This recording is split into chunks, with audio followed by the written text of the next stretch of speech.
no GPS, no rules, no shame. Just a funky little quad in a soul train frame.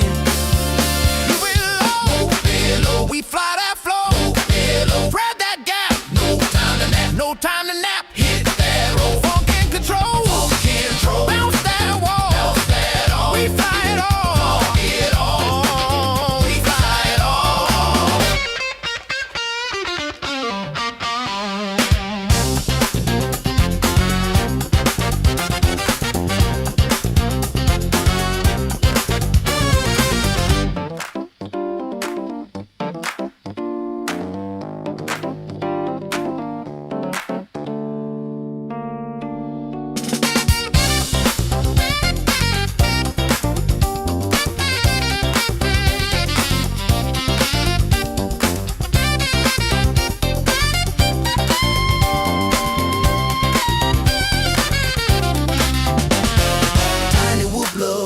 And free, we fly indoors, we fly with glee. Whoop it, loop it, groove it, move it, bounce it, flip it, funk it, rip it, fly that soul, don't lose control. Tiny whoop love gonna make you whole. I thread the needle through the vinyl stacks, bounce off the mirror ball, never looking back. My quad's got soul, it's got style, it's got sass. It dips through the incense like a blast from the past. I'm flying figure eights through the lava lamp glow, dodging house plants like a funky pro. My whoops got rhythm, my sticks got heat. I'm the pilot of the party with the grooviest beat. I loop through the hallway, I dive by the broom. I'm the disco ghost in your living room. I hit that split, it's over grandma's chair. She just claps and says, boy, you got flair. I'm flying freestyle with a velvet touch. My quad so smooth it don't need a clutch. From the shag rug to the ceiling fan, I'm the funky little fly with a master plan. The curtains dancing on the breeze, freestyle funk in my living room with ease. Tiny whoop magic bumping every wall. I'm the James Brown of flight, can't stop at all.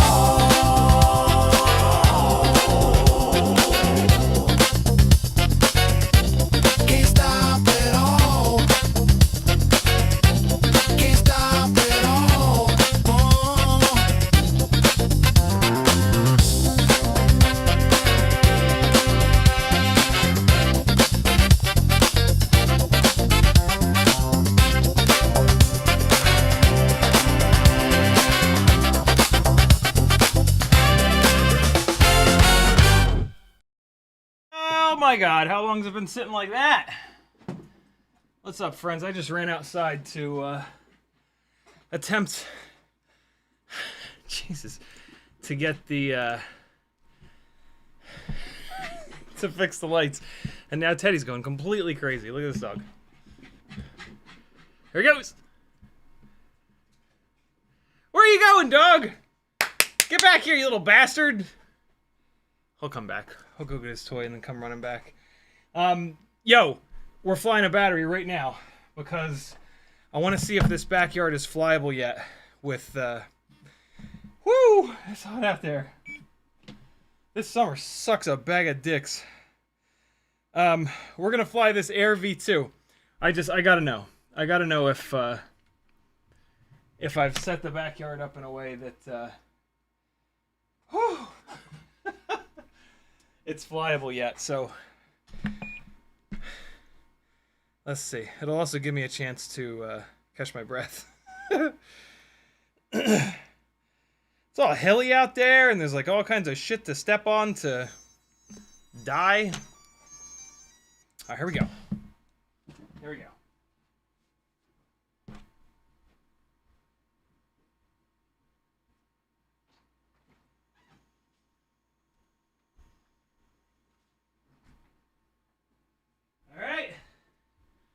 Let's see. Wait, I need some goggles. I need some goggles. Ooh, that looks dark. Oh. Okay.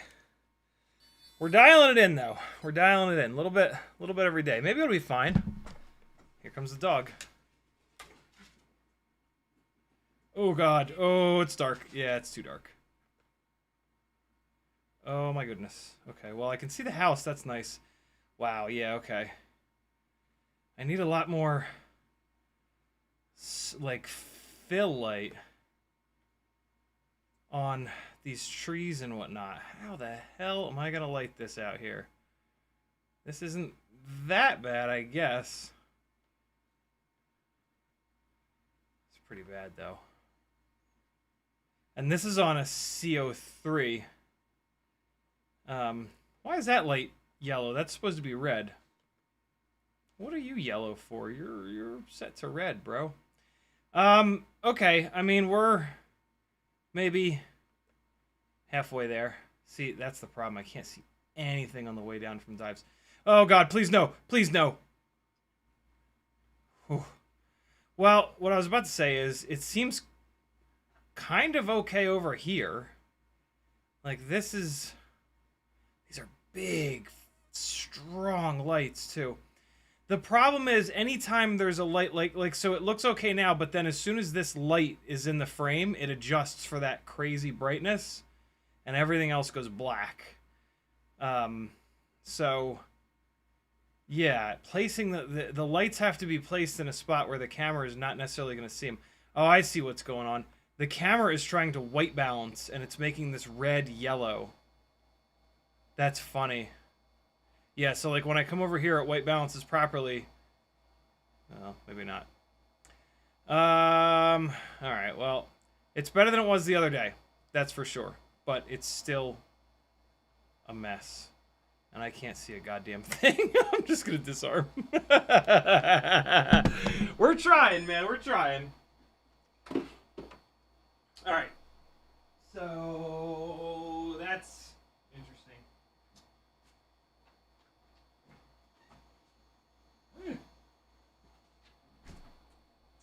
Well, round 2, bit of a fail. But that's okay. We'll get there. We'll get there, man. I wonder if I should be putting them like on the house and shooting them out. But then every time I point towards the house, it's going to get really bright. We'll figure it out. We'll figure it out. We're going to fly a little bit later. But welcome to Rate My Rig. Nope, Roast My Rig. We shall be looking at builds and spec sheets on my Discord channel, just like we did on Monday's stream. My God, it's hot out there. Ooh, this is absurd. There's a lot of fans on. There's a whole bunch of batteries discharging. There's some other batteries charging. Why is this fan on? There's no reason for that fan to be on. Shut up. Stop. These were storage charging yesterday. The tooth-stir is weird, man.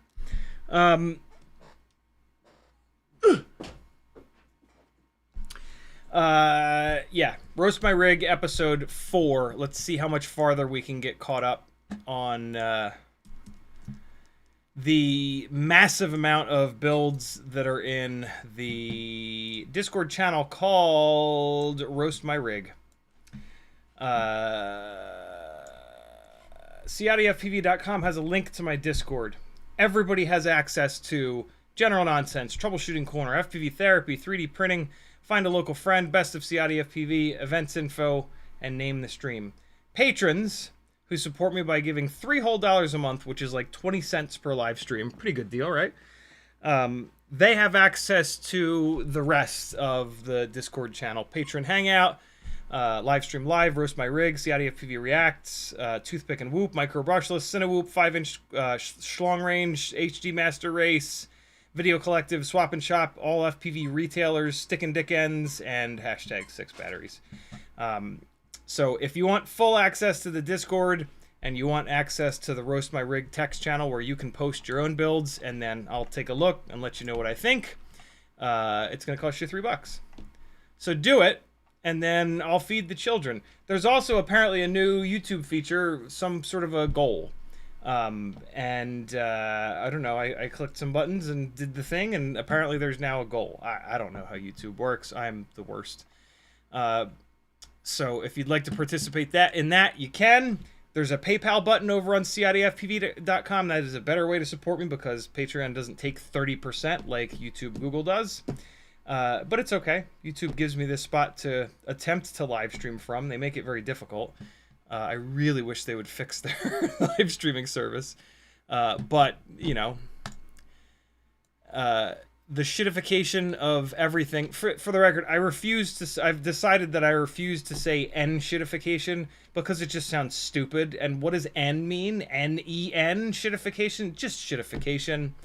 The shitification of all things is real. Off Axis with a $2 super chat. He says, you are awesome, just in case you forgot. Thank you so much, brother. Ryan Sadat with a $4.99 super chat. He says, working on a build right now. Would you mind looking at my question above?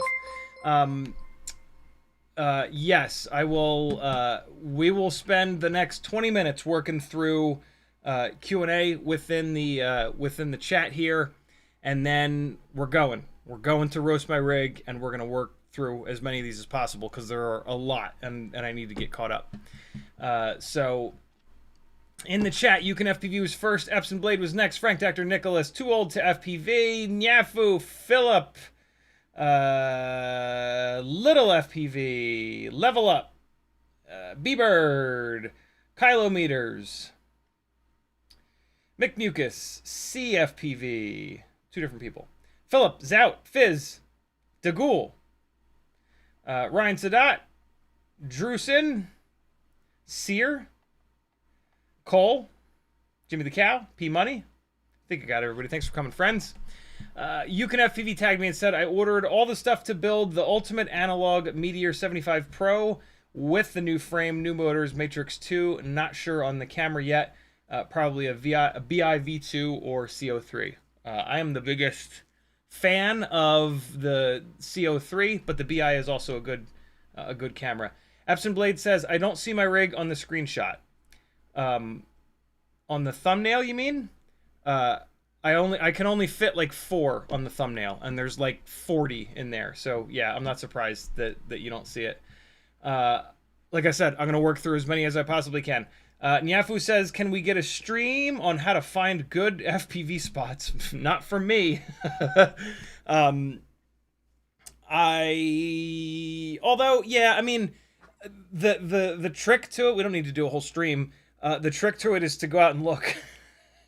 And like, I know that's like, obviously, right? But no, like really, you have to spend hours and hours and hours and hours and hours looking. It is an extremely time consuming process. What are you doing, Teddy? What are you doing? What are you looking for over here? You about to pee on the floor? Did you pee when you were out? You gotta go pee-pee? What are you doing, dog? Why are you being weird? Teddy, what? Oh. Where are you going? Where are you going? Get back over here. Oh! Oh, man, he is in chaos mode. No, don't chase him around. Don't chase him around. You're already a sweaty, disgusting mess. Yeah, and so it just takes lots and lots and lots of time. You just have to go out and go exploring.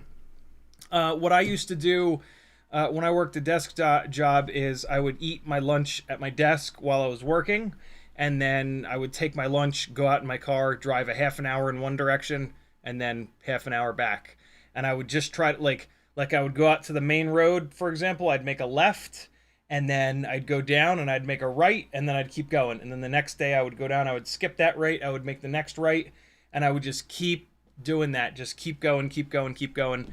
And then when the half an hour on the way out is up, turn around, come back. There are people who have really good luck finding spots with Google Maps. I never did.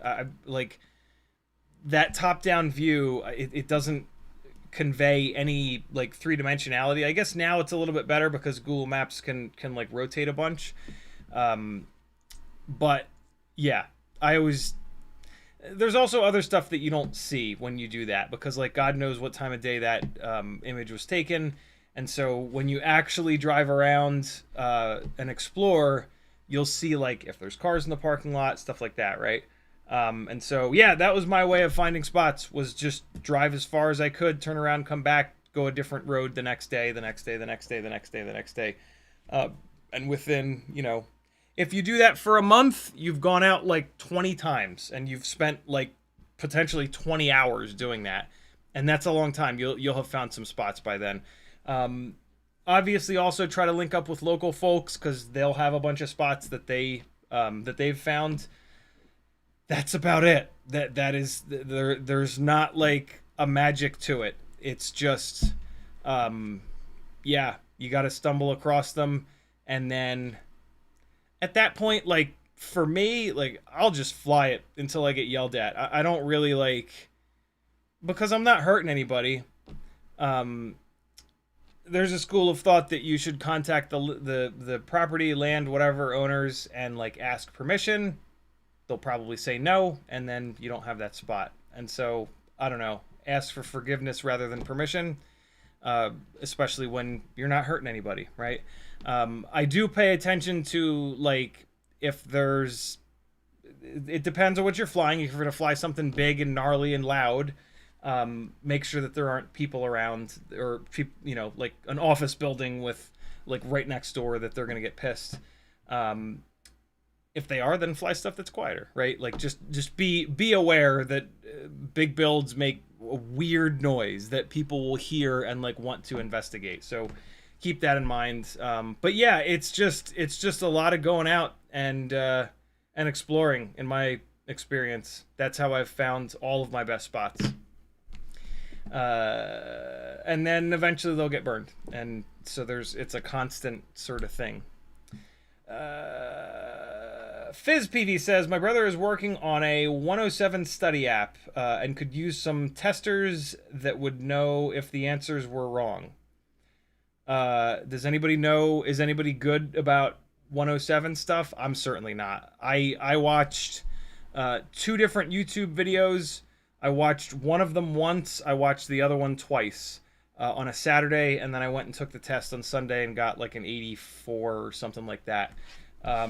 So yeah, but that was 3, maybe 4 years ago, and I don't remember jack shit. I didn't study in a way that, you know, I studied in a way that only really built up my short-term memory. And also, like, most of it is useless to us.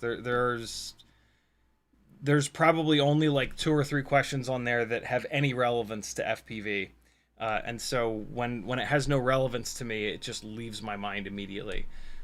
So yeah, I wouldn't be the guy. But if anybody is super knowledgeable on 107 stuff, contact FizPV. And yeah, that sounds pretty cool. Ryan Sedat says, were you able to use the stock stack screws and frame standoffs on your O4 wide Caillou mini build? I have 4 HD AIOs, and not a single one would fit with the stock grommets and O4 wide board.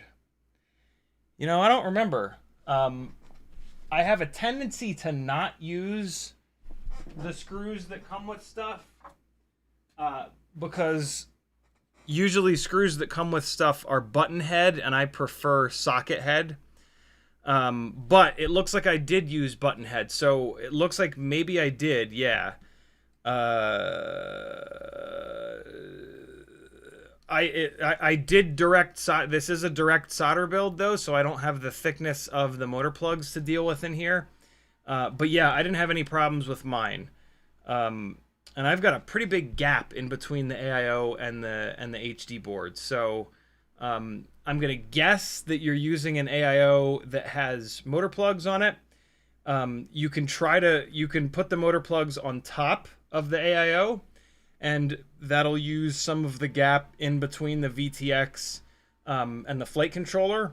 If the plugs are below, you have to lift the flight controller up a bunch, and that's kind of wasted room.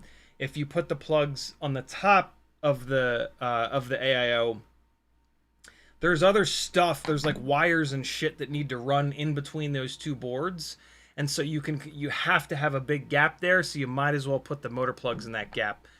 So maybe that'll help you out, or you can just direct solder if you love pain. I really love pain, and so I did arm LEDs on mine, and it sucked, but it's done, and now I can swap motors really easily.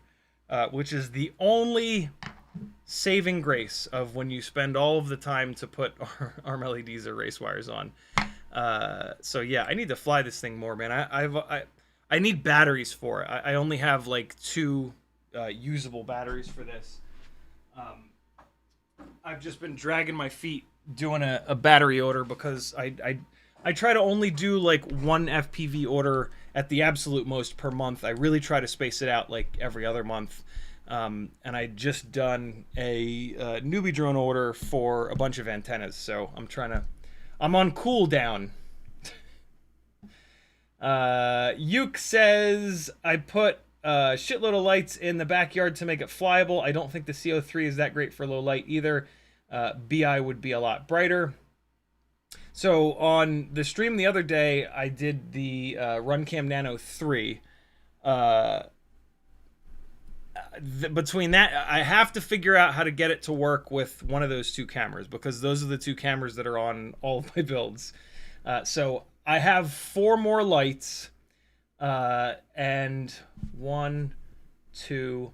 As it's set up right now, what I have right now is 100-foot. I think they're 100-foot extension cords with a little trident on the end, and so I've got one light. I've got the one main cord running out, and then I've got a light on the middle one, and then these two have 2 more, and then they go left and right, and then I've got light on the right. So I actually have another plug on the right side, and then I have 2 extra plugs on the left side. So yeah, but I'm being a little careful. I don't want to overload those. These lights are pretty bright. I'm really shocked that they're not putting more light out.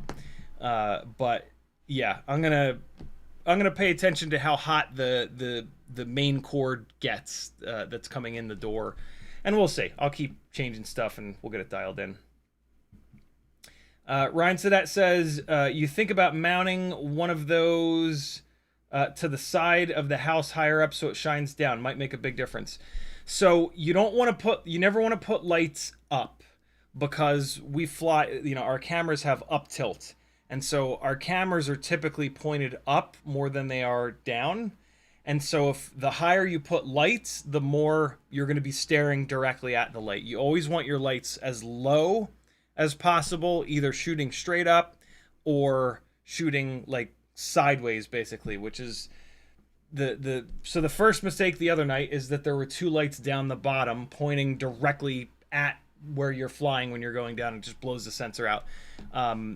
And so for tonight, I moved those 2 lights down the bottom off to the right side, but the right side is not super flyable, and so they're shooting like right into the treehouse. And so I think I need to like basically just reverse it so that there's at least 2 lights on the left side, maybe just the one on the right side. There's one in the middle shooting straight up. I have a feeling that in order to do this, what I'm going to need to do is put a light at the base of each major tree and just have that shooting straight up. The thing that sucks about that is when I'm diving for that 1 second, I'm going to be pointing directly at the light. So I'm thinking maybe I put the lights at the base of the trees behind, and then I dive down in the front.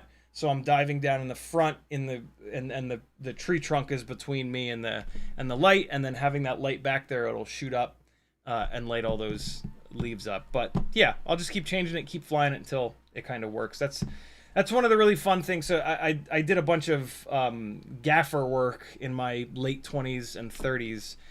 Gaffer is the person on set who basically sets all of the lighting up. There's lots of grunt work involved in it, like taping cords down and shit like that, but you get to create the lighting of the scene, which I absolutely love and have a lot of experience with from still photography. And so one of the really fun things about it is just changing it. Like, you just set it up, you see how it is, and then you make changes and you see what that looks like, and then you make another change and make another change. And so, that's exactly what's going on in the backyard. And I love it. I absolutely love seeing how light travels, how it bounces off stuff, the difference between direct light and diffuse light. It's really, really fun. And it's everything, like without light, it's blackness. Like, it is everything that we can see. Every single thing that we can see is coming from light, hitting something and then bouncing off, or just directly hitting the thing that you're looking at. So it's fascinating.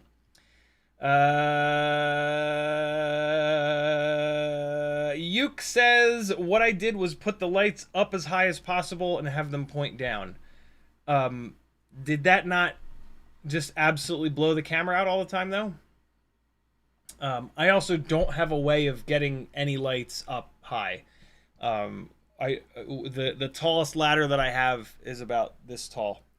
So I have absolutely no way, and I'm not spending $300 on a big tall ladder, because that also gives me the option of getting up on the roof, and that's a great way to die at this house, because the on 3 sides of this house, it's like a 3-story drop. On the front, it's only a 2-story drop. But yeah, I'm not trying to die falling off the roof. So, not buying a $300 ultra long ladder.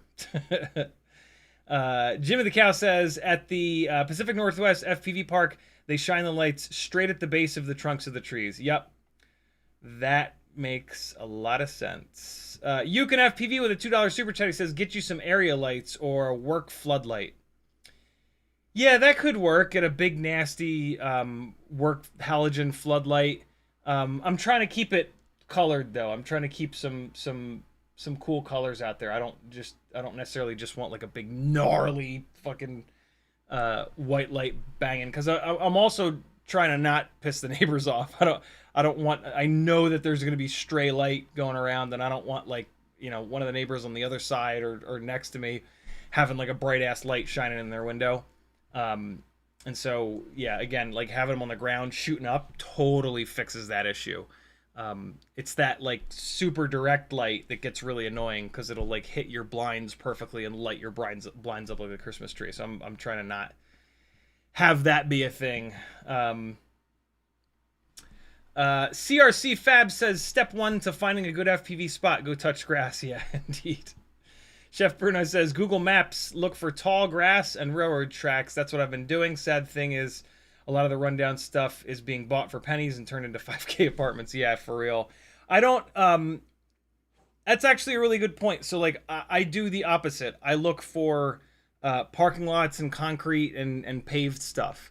I just don't fly fields. So it really depends on, like, where you want to fly. If you want to fly fields, then yeah, it's probably easier using Google Maps. Buddy, what are you so intently sniffing over here? What is there? You better not have peed over here. Kind of smells like he might have. That could be my upper lip, though.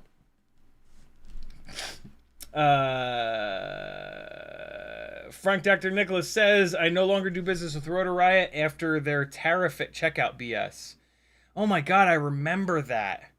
Yeah, they're trying to charge, they're trying to line item tariffs and specifically charge you for them, but their products aren't less expensive. I don't think. I think their products are all the same prices as all the other shops who were dealing with the tariff situation, and then they want more money. That's I think that's the setup. If that is the setup, that's ultra scummy, because when eventually the tariffs are deemed unconstitutional or whatever, as they were once already, the companies will get reimbursed, not us. And so they'll double. They'll be able to double. I mean, there's a lot of other reasons not to do business with Rotor Riot, to be really honest. But yeah, that's Frank also says, show a picture / link of the Goku AIO in the Super Chat Fund. I find 2 or 3 with names similar to that, and all 12 amp. Wait, what? Come on. Stop, dude. Jesus.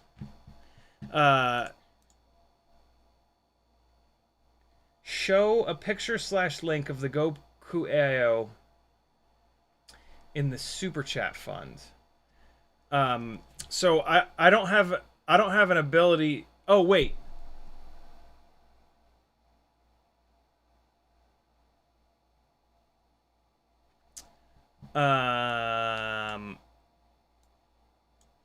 So So the way that I find that product is I search for Flywoo 12A AIO. And there it is on so here it is on Pyrodrone. So I think Frank's saying that there's I guess it's called different things on different websites. But yeah, if you just search for, oh, maybe because there's different versions, this says V2 here. So I guess that's why the names are, I guess that's why there's different names on different websites. I think that's what Frank is saying. But yeah, any of the, if you search for 12 amp Flywoo AIO, you'll always be able to find it. This is the best of the 2S HD ready AIOs that I've found. My God, it is, I am absolutely dying. Why is it so fucking hot? Hold on, I gotta turn the air conditioner down to 50 degrees or something. This is just ridiculous. I think I have a weird feeling that the air conditioner needs... What the hell? Why is it 77 degrees in here? Why does eco mode keep turning on? Stop, dude. I hate the Nest. Yo, I'm sorry, but the Nest is the stupidest goddamn thing ever. It just randomly goes into eco mode for no reason, and I can't make it not do that. It is so frustrating. And like, I tried to take the temperature of eco mode and move it down to like 74 or something, and it won't let me. It won't let me go below like 78 or some shit like that. God, why? Why? There has to be a way to turn that off. Yeah, 76. 76 is the lowest that'll allow you to set the eco mode to, but there's no way to disable it. I miss when we just had a regular fucking thing, a regular thermostat. Auto schedule on, and I also even have the schedule. I have the schedule set for 74 degrees over and over and over again, and it just doesn't care. And auto schedule is set to on. Turn off auto schedule. Your thermostat will stop learning from your temperature adjustments. It will continue to use your auto. Okay, we'll try that. Cool to dry off, sunblock, whatever. I don't know. It's so confusing. All right, maybe that fixes it. Maddening.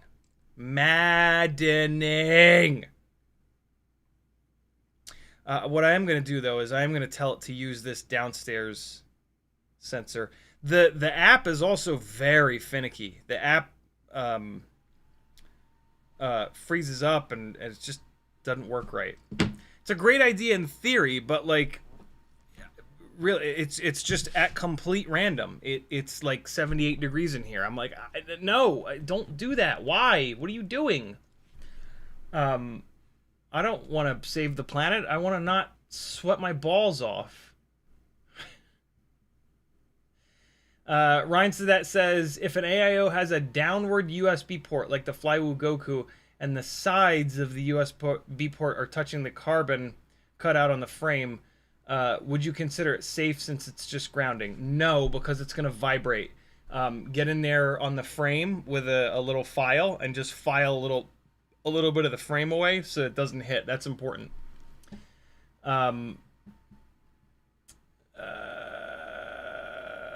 Too Old to FPV says, the Nest senses when someone walks past it, and when it sees no one, it thinks you're out of the house.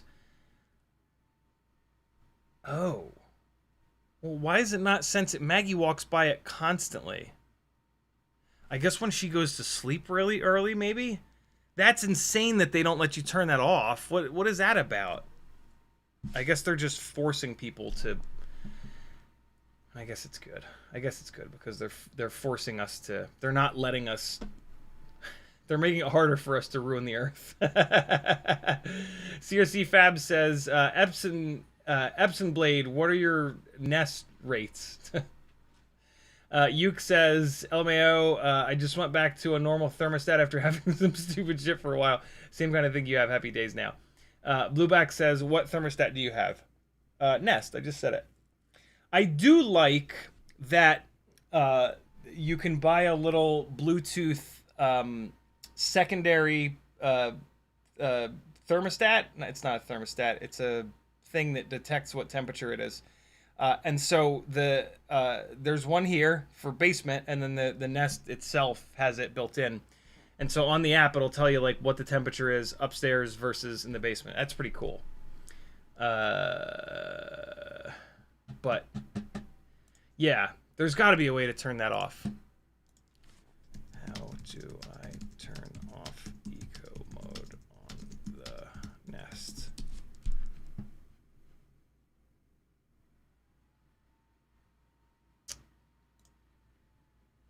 No, that's not it. That just temporarily turns it off. I want to it never to come on again.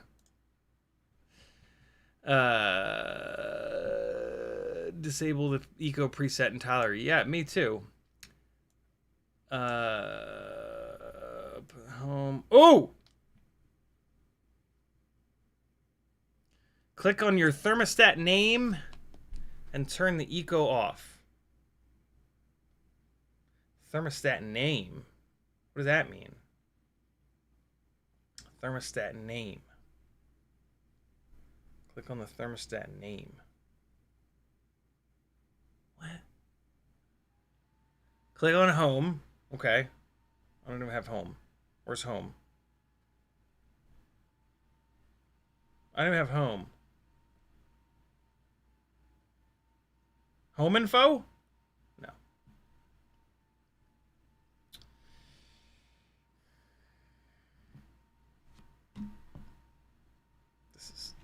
I'll figure it out later.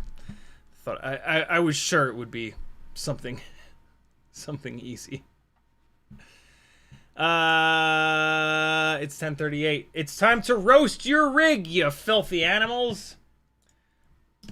Where'd Discord go? Discord! There you are. Found it. B-Bird had to solder the motor wires on this one because it came with no plugs.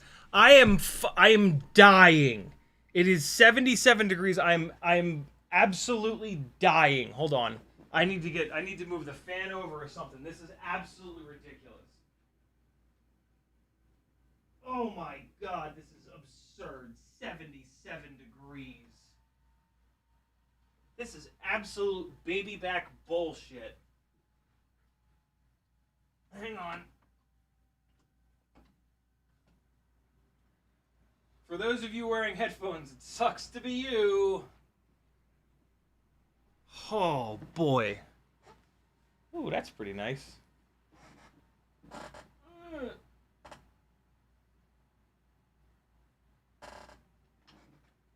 Okay. Is that done? Is this done? I'm trying to get a couple fans off for you, friends. Stop running the fan, ISDT, you idiot. Ugh. It's just sitting there running the fan for no reason. How is it still running the fan? I unplugged it. Okay, now it's... Whew. Okay. Okay.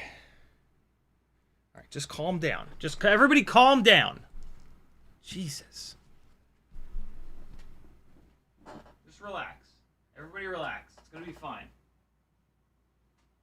Nobody freak out. Oh, I'm the one freaking out? Shit. Damn. It's good advice anyway. It is the best solder work I've done so far. I love that. And I'm proud to say I never broke any of the motor connections. However, after only a few weeks, the video on the AIO crapped out. Fuck.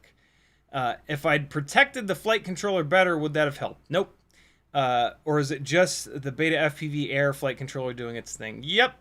To be fair, I've been doing a lot of iGauss stuff on a hardwood floor, but my other whoops with other flight controllers, including the original Matrix, have held up to more abuse than this. Yeah, as the frames get flimsier, the AIOs take more abuse. And this build here is on the flimsiest of the flimsy frames. And so the frame is just hammering this flight controller. And then I'm guessing that this is the old Matrix flight controller, which does have the front and rear mounting holes. And so it's just getting flexed and flexed and flexed and flexed and flexed and then it's breaking. So yeah, it's tough, man. It is.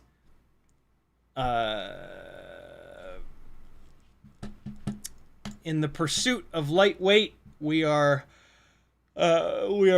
putting up with some serious failures from a lot of this floppy shit just passing the energy from crashes off somewhere else. So yeah, it's crazy. Chef Bruno says, crazy you're in a basement and it's 77. Welcome to Georgia. We close all the curtains and walking around in the dark. It's going to be hotter tomorrow. Yeah. And like this room has one window.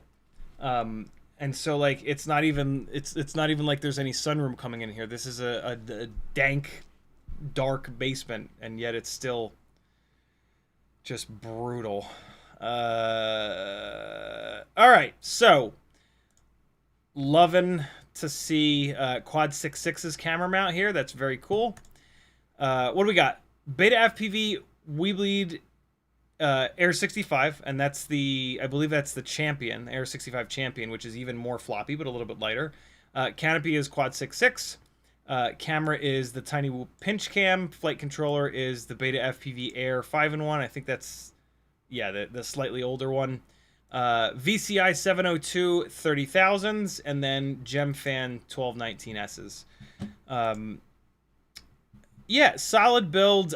I would switch the frame over to the Cockroach V3, which is a little bit less flimsy, so that would help a little bit with what you're running into is a durability problem. This thing is built to be super lightweight, 17.58 grams. Well, actually, 17.58 is not that lightweight. But you've got a super lightweight frame, and the super lightweight floppy frames they don't protect much of anything. They're there to just like kind of hold the motors, and then beyond that, good luck. I like having the wires tied to the standoffs. That's really smart. I should do it, but I just never do. Yeah, everything looks good. Absolutely maddening that you spent all that time direct soldering and then it just blew up. That is super frustrating. Yeah, clean build. The 1219s on those VCI motors, you've got probably mega power, but not a ton of runtime. The VCI motors are great, but like the one issue, and I've heard this from a bunch of different people from a bunch of different VCI motors, is the struggle for runtime. They just seem like they either prioritize power over efficiency, or VCI is a newer motor company, and so maybe they just haven't figured out the magical combination to get good power and decent efficiency. So yeah, my guess is going to be that it depends on how you fly, but you're probably only getting like 2.5 minutes from it.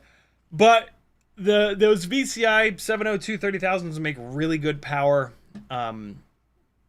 Those props make really good power. So this is probably quite a hoot to fly this thing. Well, it was before it blew up. Tiny Whoop Pinch Cam is not my favorite, but a lot of racers love it. It's not my favorite because the pinch cam basically makes the middle of your vision look more zoomed out, but then at the same time it's not any wider from a field of view perspective than any of the other cameras. It's just the middle that looks kind of zoomed out, and so that's the Tiny Whoop Pinch there. And so like the toolbox looks absolutely tiny, but what I want you to notice is off on the right side we've got the lamp here. And then off on the left side, we have just the left edge of my monitor, right? And so we're going to switch from the pinch to the CO3. And so now we still have the lamp on the right in the same spot, and then we still have my computer on the left side, but the workbench is much, much bigger, right? And so between the CO3 and the pinch, we actually don't get any additional field of view, but just the center of the image is more zoomed out. I would want the opposite, if anything. If anything, I would want the middle of the image to be bigger so that I can spot the gap that I'm trying to shoot. And then the outsides of the image, I'd be okay with them being wider so that if there's something coming from the side, you know, I'll be able to see it a little bit earlier. But to each his or her own. If you look... Was I not sharing my screen? Fuck you, world. God damn. Pretty sure I wasn't sharing my screen, so I'll show you one more time. Door, lamp, edge of monitor, tiny whoop pinch, CO3. Tiny whoop pinch. What are you doing, computer? CO3. Tiny whoop pinch, CO3. So, yeah, same field of view, but the center looks completely different. I don't even know how you do that on a lens. I guess you grind the center of the lens a little bit different. Different concavity or convexity, or whatever the hell those words are. B-Brain, cool looking build. Sorry it blew up, brother. Cyrus the Great, which is...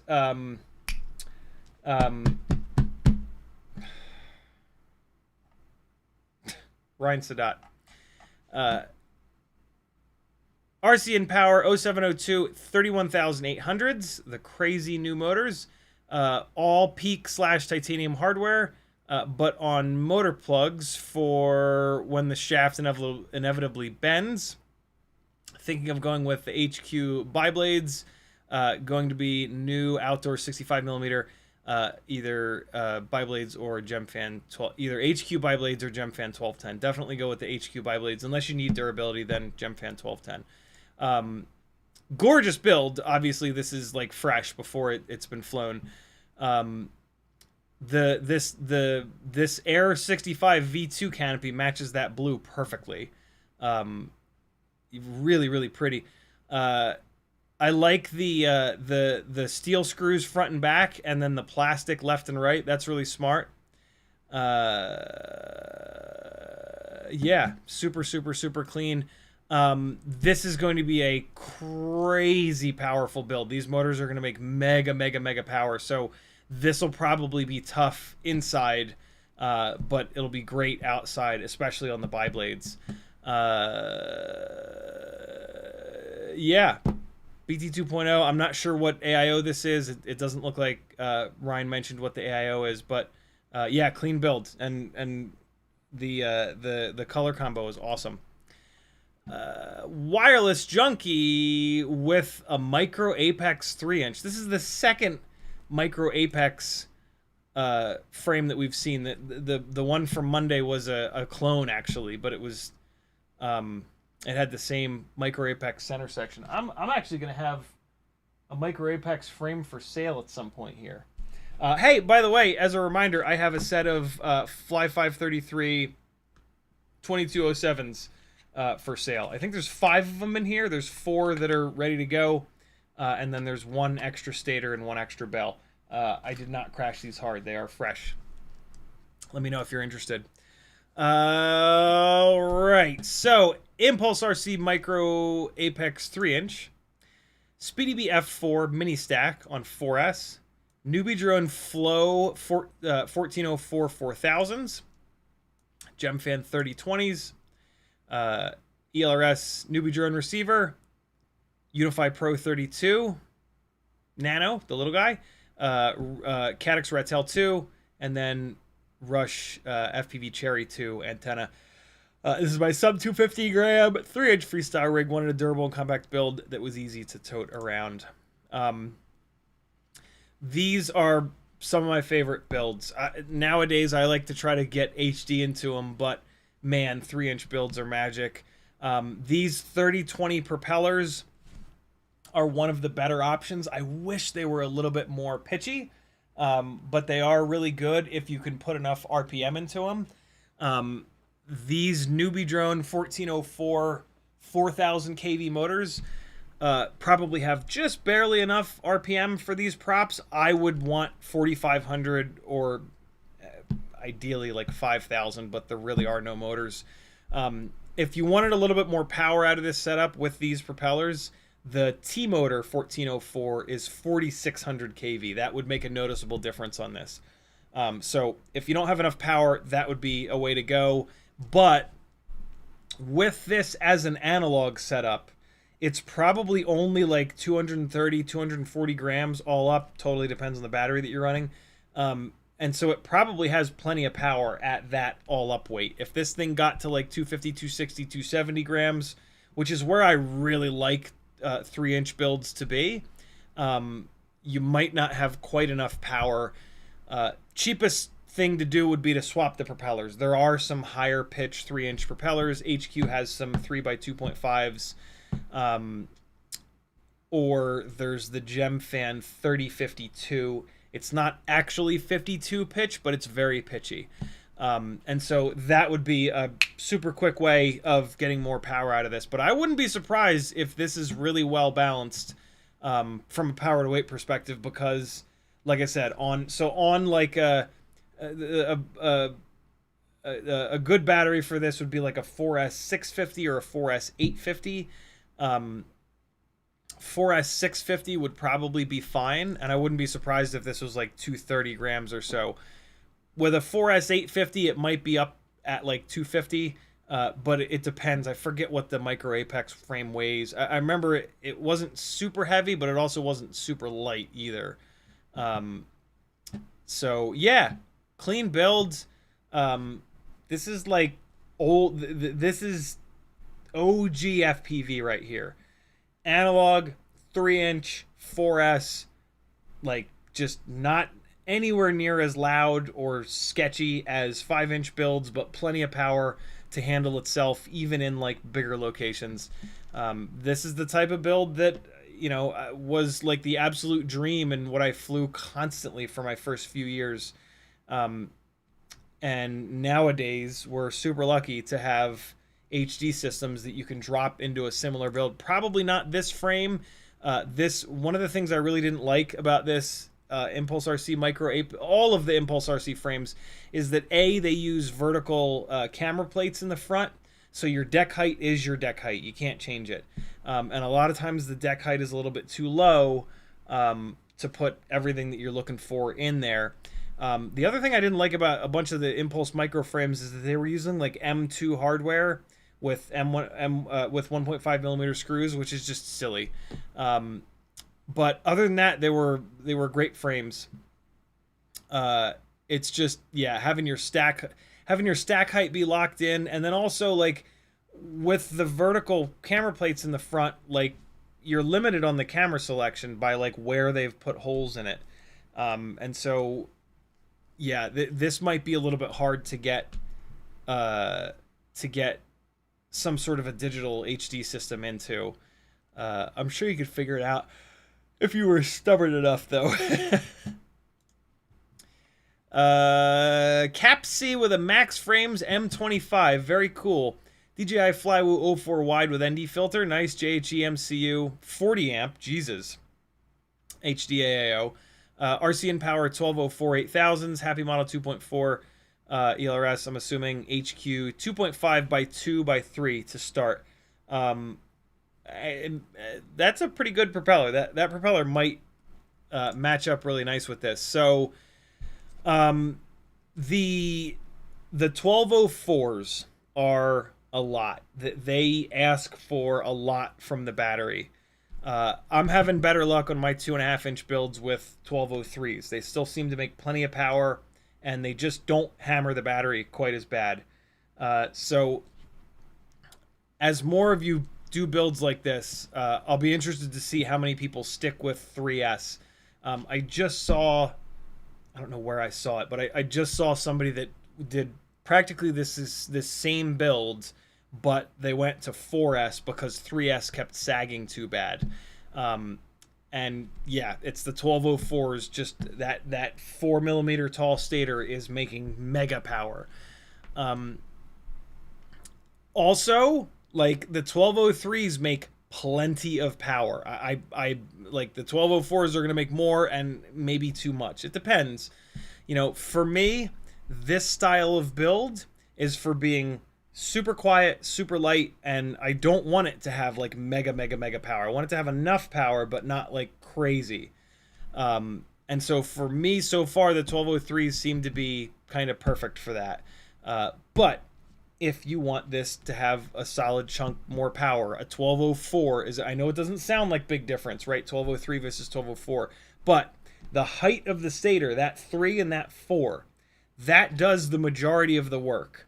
And going from a 3mm tall stator to a 4mm tall stator is a big difference. It in some cases like 30 is like 33% more power.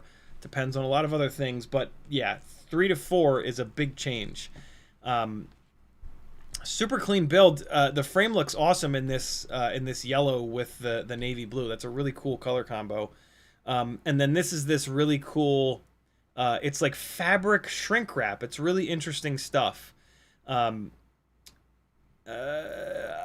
would try to clean this up a little bit. This is just asking to get pulled out into the propellers or get hung up on scraggle and ripped. In which case, it looks like at that point you're going to lose your receiver. Why is there not? Okay. So this is an older AIO that does not have ELRS built in. So yeah, that is a receiver. So yeah, I would definitely clean this up. At the very least, put these wires on the inside of this standoff, this post here, right? Just tuck these wires, pop the top plate off, and just tuck these wires on the inside. And this post and this nut on top will hold those wires in just to make sure that they don't get hung up on something, ruining your day. Little stubby DJI antenna here. I guess she had to cut the little plastic post off that antenna. That's pretty cool. XT30, and yeah, that's a looks like a 450 mAh3S battery. I am not a fan of these massive feet. This piece here, when I tried to use one of these, was hitting on the propeller, so I couldn't even use it. But in my opinion, this is never going to help anything. Like the feet down here, yeah, I get it. But when you fly this thing, you're going to have a propeller on it. And that propeller is going to stick way out.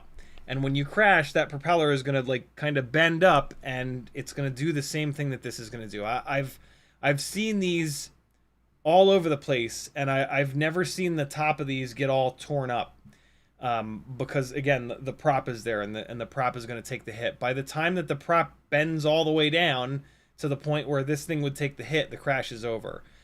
So yeah, I would bail on these, because this is the absolute worst possible spot to add weight. The ends of the arms, when you add weight to the ends of the arms, everything gets worse. When you yaw, the ends of the arms travel the longest distance. When you roll, the ends of the arms travel the longest distance. When you pitch, same deal. And so weight on the ends of the arms is multiplied by like 5 to 10, because it has to get moved the entire time. So you come into prop wash and you rotate one direction. Well, the motors have to push all that weight on all 4 arms all the way the other direction. Well, now they have all that momentum, and then you got to push it back. And so it really negatively affects flight performance to have more weight than you need on the ends of the arms. And so, yeah, my preferred setup, I run the slimmest, smallest possible TPU feet only on the front. I don't even bother running them on the rear, because the rears very rarely take the hits. The fronts are always the ones taking the hits. So yeah, there is another max file that's this foot, but without this giant guard. And so I would do that, and then maybe think of just doing them on the front instead of in the rear. But yeah, cool looking build. Also, what I'm guessing this chunk of TPU here is just to protect the carbon fiber. Yeah, again, TPU is very heavy. You are going to hit, well, it's also going to protect the camera a little bit. I haven't built my M25 yet, so I'll be interested to see where the camera sits. If the top and bottom of the camera sit farther forward than the carbon fiber, then this TPU is a really good idea, because otherwise you're just going to obliterate this camera. But if the camera sits back far enough where the carbon fiber will take the hit, I'm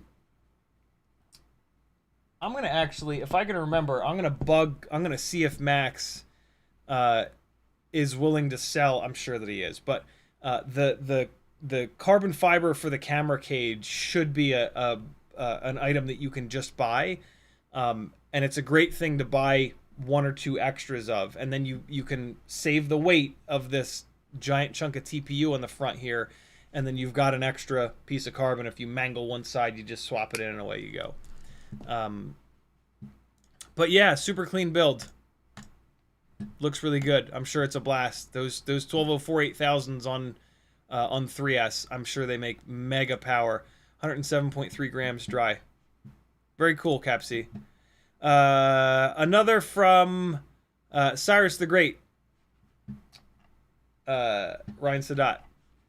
Meteor 65 Pro with the standard 04. Oh, yeah, we were talking about this a couple weeks ago. It's able to get gyro flow working with the old 65 Pro bind and fly and soft mount canopy. 65 Pro. But this frame has thinner ducts, which lets you cruise a bit faster as a pocket cruiser. A few freestyle here and there. Incredibly lucrative. Stock 65 Pro CLI is working great. Might push the master multiplier up, get rid of the prop wash. About the same flight time as the 75 Pro 2 with the same amount of punch outs and flying style. So not sure what the components are, but clean looking build. That actually looks really cool in there. The black on the gray looks really cool. Trying to figure out what frame this is. Yeah, I'm not sure which frame this is. Very clean build though. I also wonder what motors these are. Looks like a 1mm motor shaft, so not something that you can go bouncing around. But well, if it's got this canopy on it, it has to be either the 65 Pro 2 or the 75 Pro 2. I'm assuming that this is the 65 Pro 2 frame. I have no idea what those motors are. Maybe BetaFPV 802. Danon FPV Flywoo Goku F405 1S 12 amp should be 1 to 2S, unless they have another one. Do they have one that's just 1S? BetaFPV Air 75 V2, Meteor 65 Pro canopy, DJI 04 Lite Narrow, A30 connector, HappyModel 802 25,000s, and HQ Ultralight 1.6x1 by 3s. So this frame is very lightweight, with very thin ducts. So this frame flies great, but goddamn is this frame floppy. But you're running an AIO that has all 4 connection points, which will help this frame out a ton. When you use this frame with the new BetaFPV Matrix AIO that doesn't have the front mounting point, it's rough. It's really, really rough. You're dropping notch filters to get rid of a bunch of resonance. It's tough. It's doable, but it's tough. What's this blob of hot glue here? That's interesting. I wonder why that's there. Maybe the canopy broke or something like that, or maybe it's bracing the camera in there. But you wouldn't want to brace this camera. This is the canopy with the soft mounting, and so hopefully this is not touching the camera, because that would kill the soft mounting. What did you say for the motors? HappyModel 802 25,000s. They're probably okay. That's a 1mm motor shaft, so like you're not gonna be able to hammer this thing. That is a strong canopy, so you could hammer this canopy, but those motor shafts will bend super, super easy.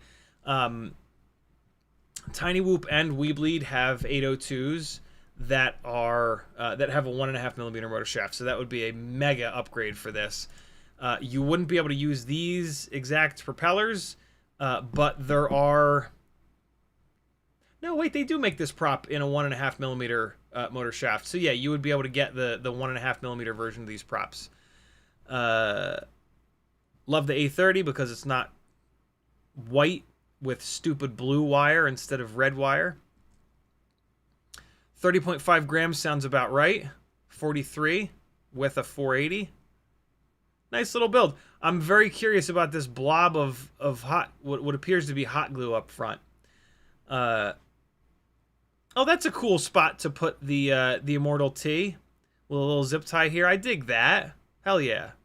You'll never go far enough away with a whoop to need a proper Immortal T. You can just run a piece of wire, but that's a great way to mount it. I like that a lot.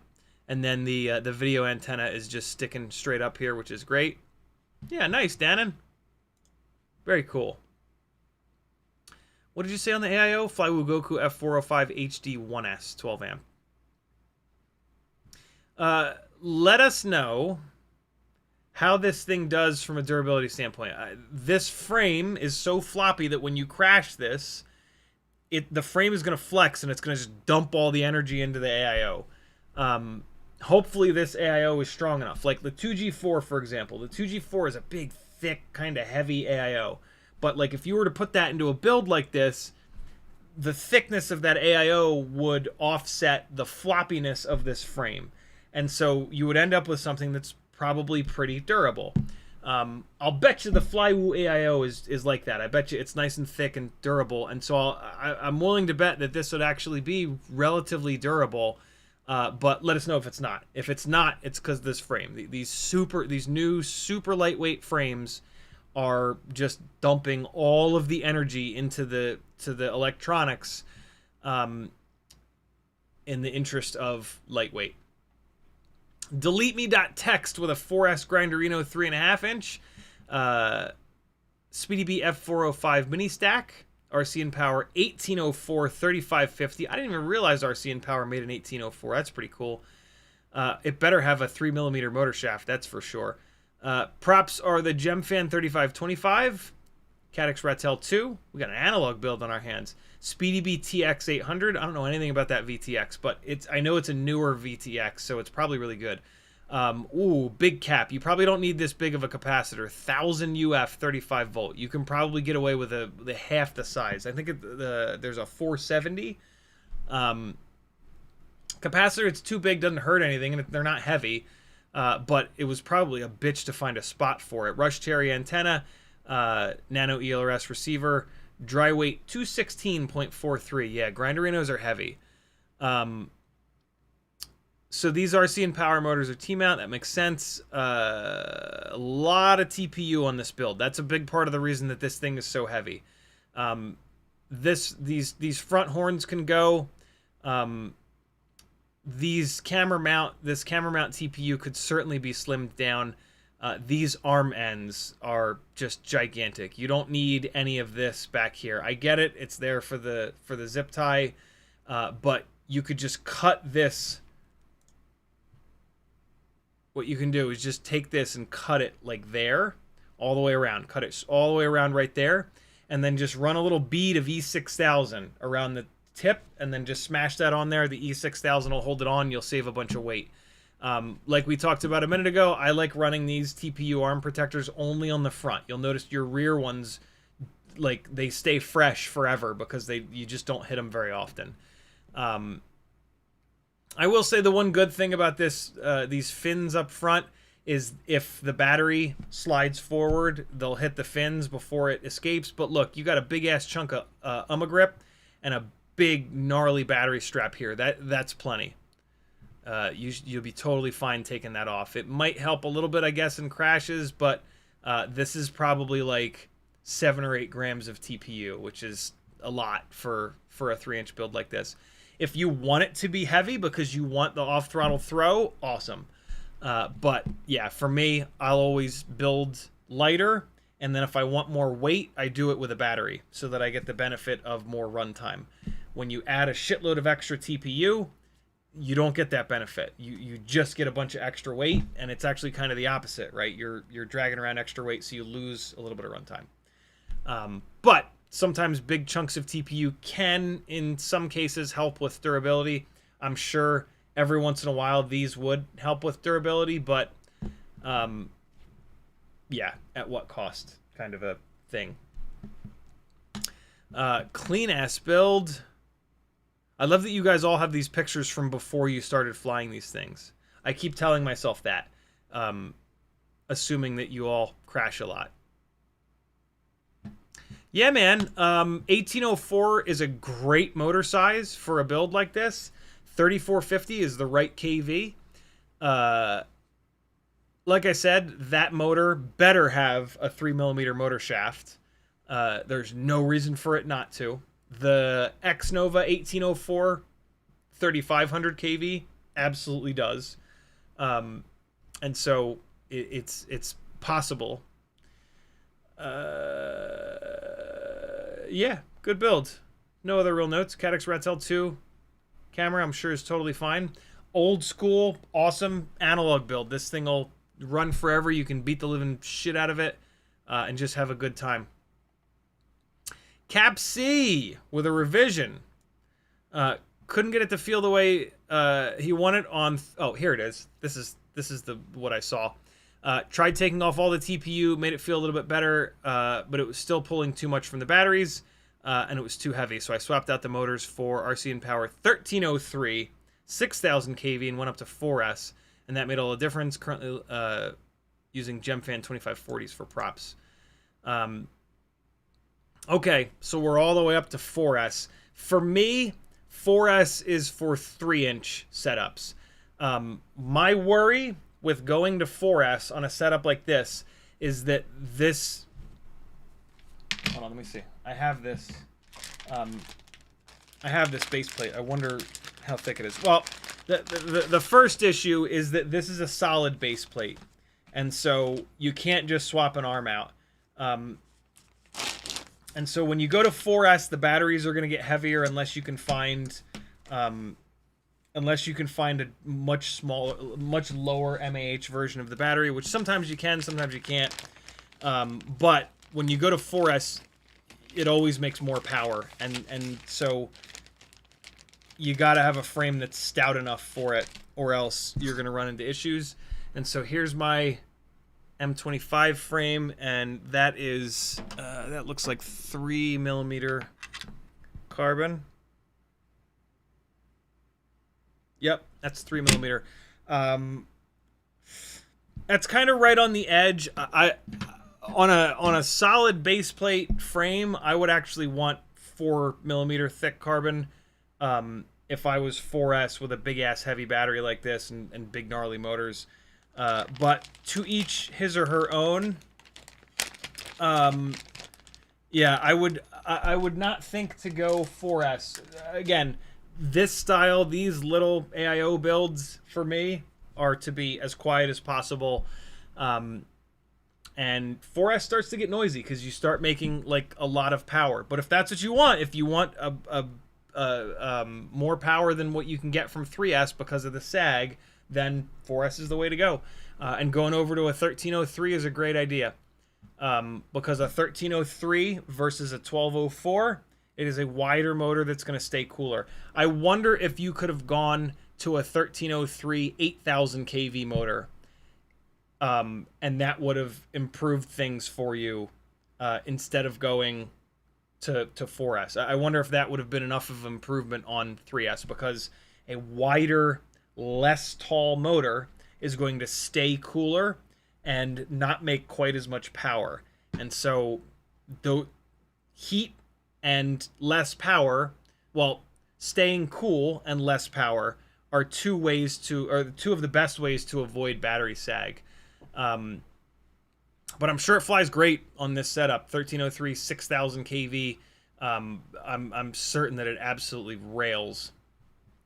And then, yeah, you've got some extra weight from this TPU, and so I'm also kind of not surprised that you went to a more powerful setup to offset. You know, this is getting heavy, which also kind of worries me. That when the heavier a rig is, the more energy it has when it hits shit.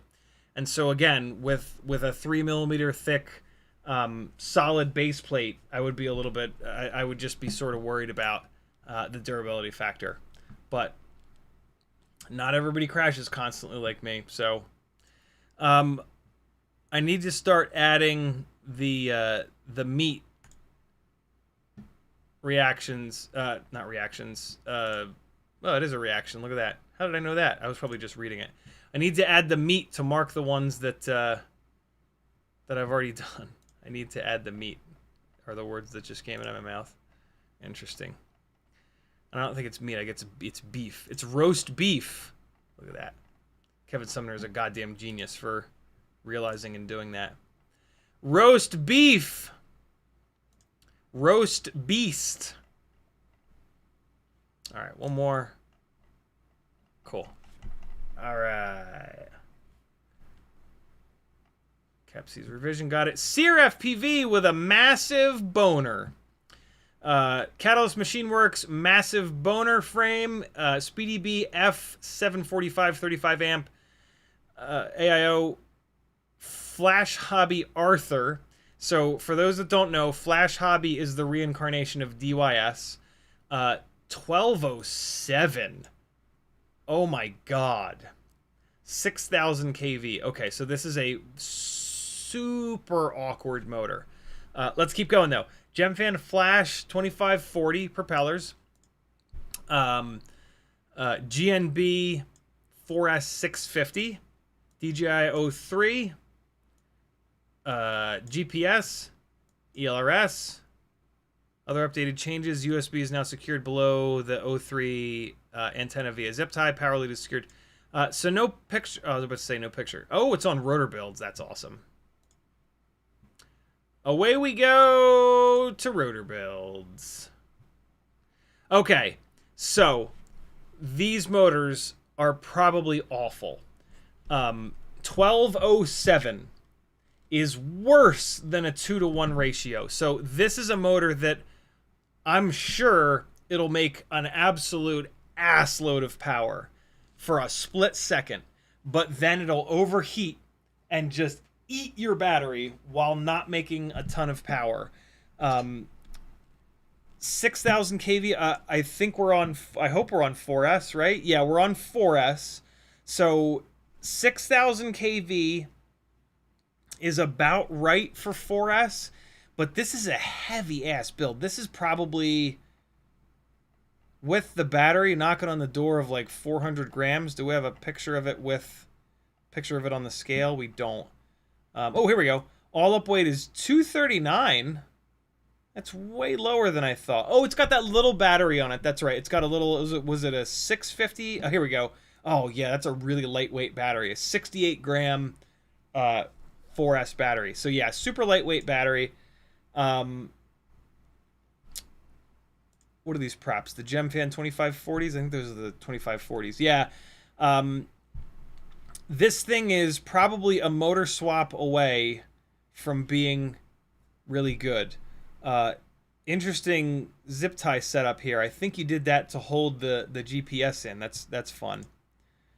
There's the O.R.T. Little Immortal T up in the front like that. That's a really good idea. What the hell's this? What is this down here? Oh, this is bottom mount battery. Is this some kind of a battery protector? What the hell is that? Looks like a little tongue. Is it licking up bugs or something? What is this? What's happening back here? There's all kinds of fun stuff on this build. What's happening here? Oh, little beeper in the back. I dig that. What's that? What's that flexi braid back there? Oh, is that for the XT30 maybe? Is the XT30 within that? And it's just big flexi, whatever the hell that stuff is called. Okay. I'm not personally a fan of bottom mount, but if you are, that's fine. This is strange. This is a weird thing on the bottom here. I can't figure it out from the pictures that are here, but I don't know. I guess it's a tongue to lick up like mosquitoes and flies. Yeah, those motors are brutal.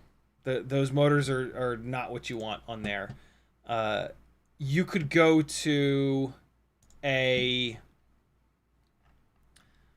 So what's our...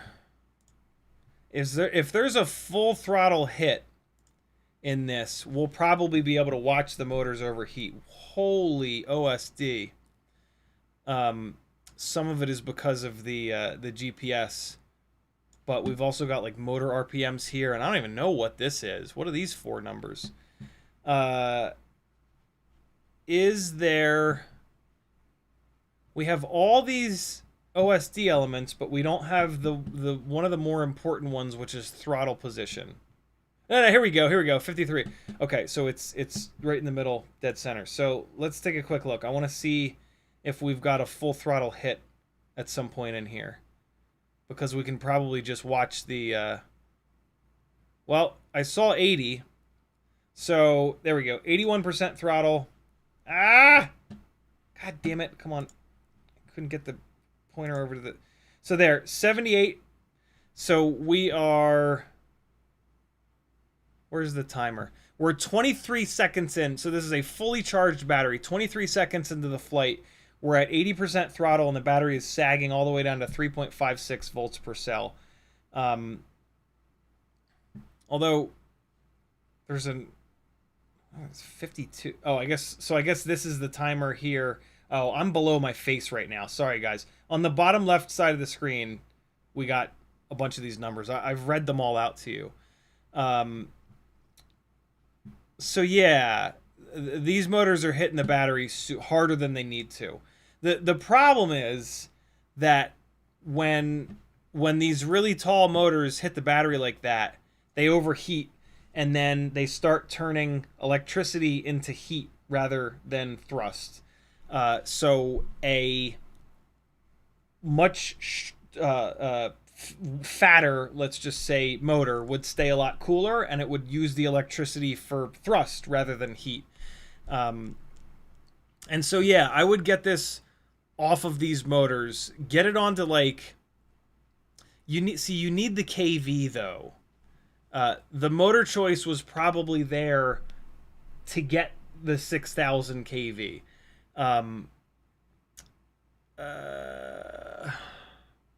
Emax has an Eco 1404 that is 6,000 kV that you could put on here that would probably perform significantly better. It would certainly give you better runtime, and it might even give you more thrust outside of that first split second. These motors, the instant that you hit full throttle, they're going to give you a massive amount of power, but then it's just immediately going to saturate with heat and just annihilate your batteries. I would not be surprised if CiottiFPV has demolished a whole bunch of batteries with this rig because of these motors, unless he's flying it conservatively. But like, I'm seeing 80% throttle. That's not super conservative. And so I'll bet you that Sear has a bunch of puffy ass batteries from these motors. Basically, these motors are just hurting batteries. So yeah, swap those motors out. Other than that, yeah, it looks good. Those 2540 propellers are totally fine. That stack is 35 amp. You'll never kill that. That'll last forever. I don't love the frame, but you know, to each their own. And then that is a little bit of a smaller battery. Like, so like, if you don't change these motors out, you got to go to a bigger battery than that. A 4S 850 mAh battery, which is going to be a lot heavier, is going to deal with how hard those motors are pulling. And so, yeah, this is a pretty small battery for here. So, like, the main mismatch on this build is between the battery and the motors. And like in most cases, I would say do the cheap thing and just get a different battery for it. But in this case, these motors are a mess, and so I would definitely get those motors out of there, and then you can run that same. You'll be able to run these same batteries. Although I'm willing to bet that they're pretty hammered ass from these Arthur's motors here. Where's the beef? There's the beef.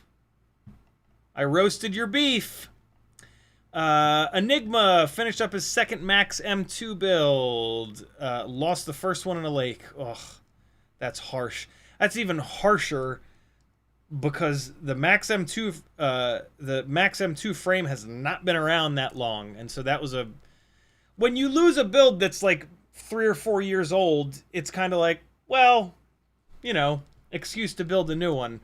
But when you lose a fresh build, it really hurts. But we all have. Trying out bigger motor guards for a bit more weight, but might take them off to see what's up. See, that's it. Enigma is paying attention. That's yep. The bigger motor guards don't typically help anything, but if you want more weight, it's a great way of adding weight. The problem being is that you're adding weight in the worst possible spot, which is the ends of the arms. If you want to add weight to a build, add it in the middle. Add it as central as you possibly can, because then it won't affect every single movement of the quad. The heavier the ends of the arms are, the harder everything has to work. The PID loop, you on the sticks, right? You want to feel like you want to change your rates without changing your rates. Add a bunch of weight to the ends of the arms. It'll feel like your rates have slowed down because you're moving the stick just like you always did. It's making the same amount of power that it always has, but it's got more weight to rotate on the pitch, on the roll, and on the yaw. You really feel it on yaw. Rigs with a perfectly small motor and prop combo with not a lot of weight on the ends of the arms, they feel super snappy, and it's just on the yaw axis you can really notice it. It'll just whap, and it's like real crisp. It starts the yaw crisp and it snaps to a stop. The yaw axis is the hardest axis for the quad to move on, right? The pitch and the roll axis, it just spins propellers up and makes thrust. The yaw axis, it relies on the gyroscopic force of the two motors speeding up and the two slowing down. And so the yaw axis is where you can really tell a lot about how the rig's going to perform. Max Frames M2, JHE-MCU AIO, 1202.5, 11,000 kV HDLRC motors, Gemfan 2023s, HappyModel OVX306. Ooh, you stuffed a separate VT. Oh, it's an analog build, so yeah, you got room. CO3 camera, 450 mAh 2S battery. Love these motors. Love these props. Love this frame. You've got the XT30 up in there. You've got the cable from the XT30 nice and protected. I did not think of doing that. That is a really good idea. I run this battery lead on the outside, and it sketches me out a little bit that it could get out into the props. This is a great idea. I can't believe I didn't think to do that. Here's the question, though. Does this XT30 fit through this hole in the frame? If it doesn't, then this is annoying as hell, because you got to desolder this every time you want to take the top plate out of there. But if this XT30 fits through this hole in the frame, that's a really good idea. I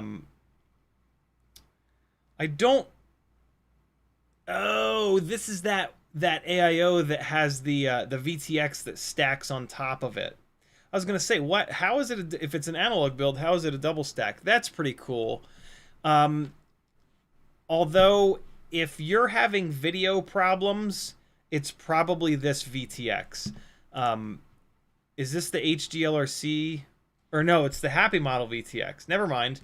I think this VTX is okay. HDLRC has a VTX that's awful. And I assumed that since they were stacked up like this, that it was the VTX for the AIO. But yeah, no.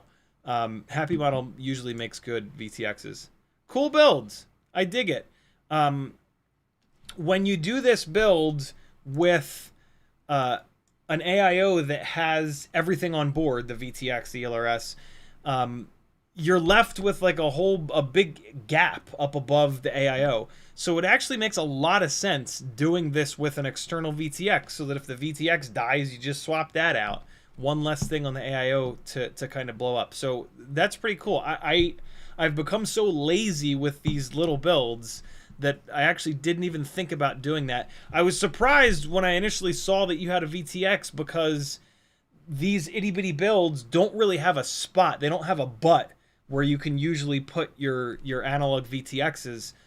So this is great. This is a VTX that has 20 by 20 mounting. Really, really good idea. I did not think of doing that. I dig it, Enigma. I don't think I would change anything. 1202 and I love these motors. That AIO is probably okay.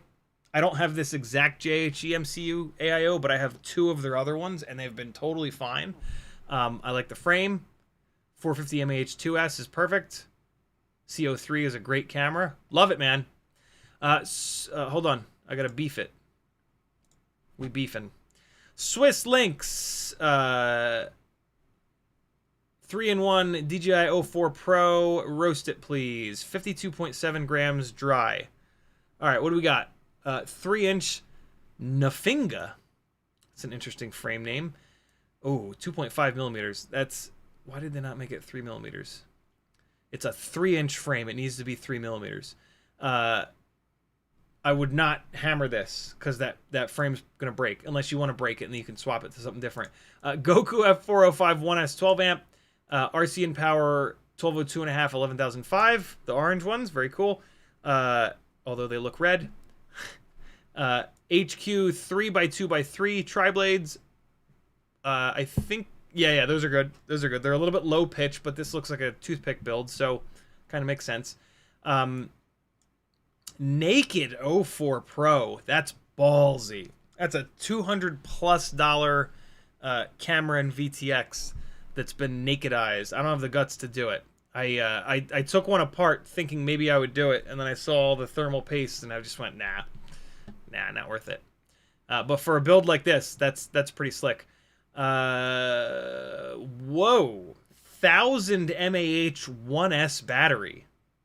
Jesus. Also running 1S2P setup for extended range. I guess this is a lithium-ion battery, right? So first thing I would do would be to move this to 2S.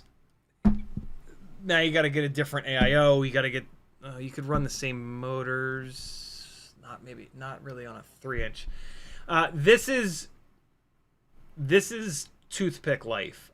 I don't like toothpick life. For me, this is too lightweight with too big of a propeller.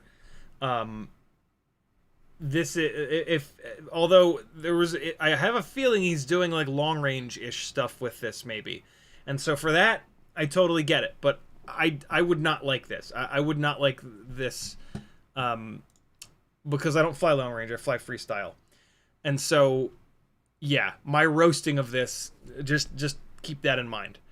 This is not my style of build. This is interesting. What's going on here? On all 4 corners. What is that? What are they there for? They look like they're a separate piece. Like they're just a separate printed piece. Interesting. I have no idea what they're there for. They almost look like a stack limiter. Like the stack wants to jump up and they're there to prevent it from jumping up, but that's not how things work. So that's not what it is. Very interesting. I'm intrigued. Very cool antenna setup, which again, I think this is a long range build.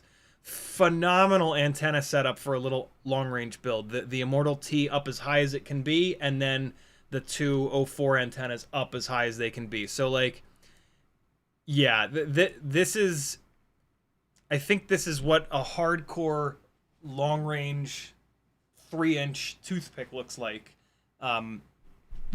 If I had to guess. Wow, this frame. I just smashed my knee into this desk. That felt great. This frame is like nothing. There's nothing to this frame. Look at this shit. That's crazy. That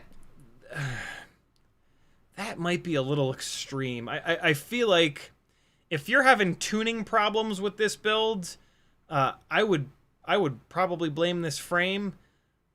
Again, if this is like a super hardcore long range build, I guess maybe I get it, but you could probably go to a more substantial frame and not really sacrifice much. We've got some plastic screws holding the camera on. That scares the shit out of me. It's always interesting, man. Like the hardcore builds. Look, like I know, like long range builds, right? The theory is that if I crash it, I'm gonna be so far away that it's gone forever anyway, and so who gives a shit if anything is durable at all? But what if you can? What if it crashes and you're able to turtle-mode it back over and take it back off? With plastic screws holding the camera on, if one of them explodes and the camera rips off or it's looking straight down, right? Like, you lose the rig. And so it's tough. Like, I'm all about pushing to the absolute limit to try to, like, completely min-max something. But when it comes to, like, a screw holding the camera on, I think it's worth a half a gram, because if that camera gets thrown or looks straight down or is like completely off, you're not gonna be able to fly it, and you could lose the whole rig, and that's just like heartbreaking for me. I guess, you know, if you have 4 identical builds, whatever, but like, yeah, there's stuff that I'm willing to do, and then there's stuff that I'm not willing to do, and like everybody has to figure out where that line is. Like, how extreme are you willing to go into the danger zone? I crash a lot, so I don't. Like, I build with durability in mind, big time. But yeah, that's tough.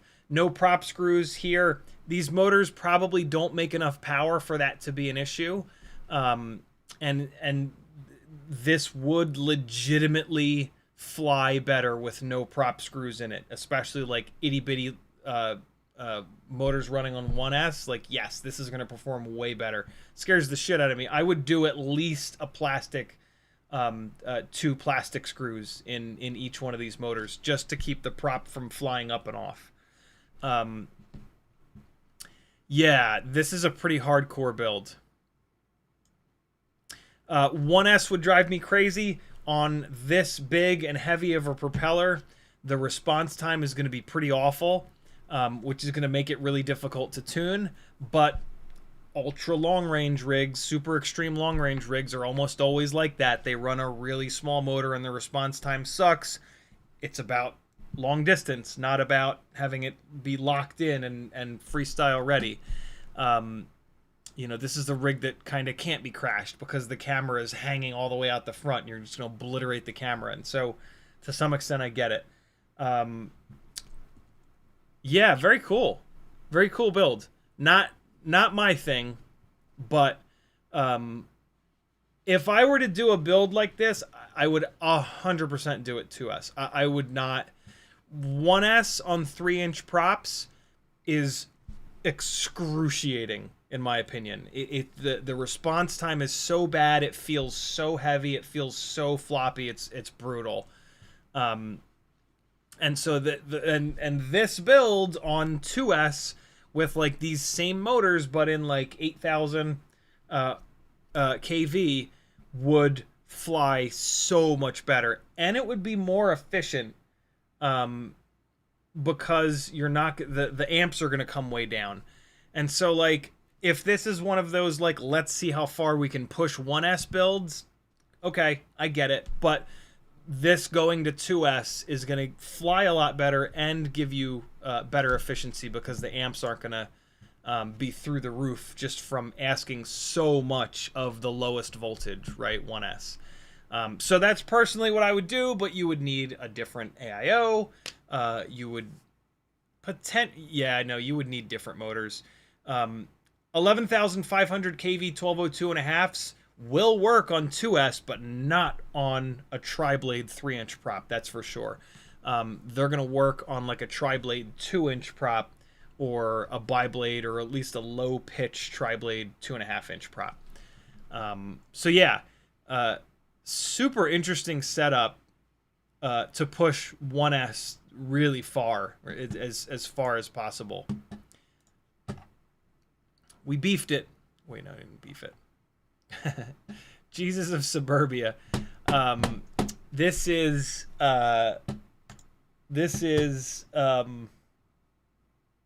can't keep your guys' names straight. You guys have a different name on every single different platform. I forget who's what their name is. There it is. It's Cijo. Wait, this is you, Cijo? Jesus of Suburbia. This is the Rolls Royce, right? That you've been working on in your garage.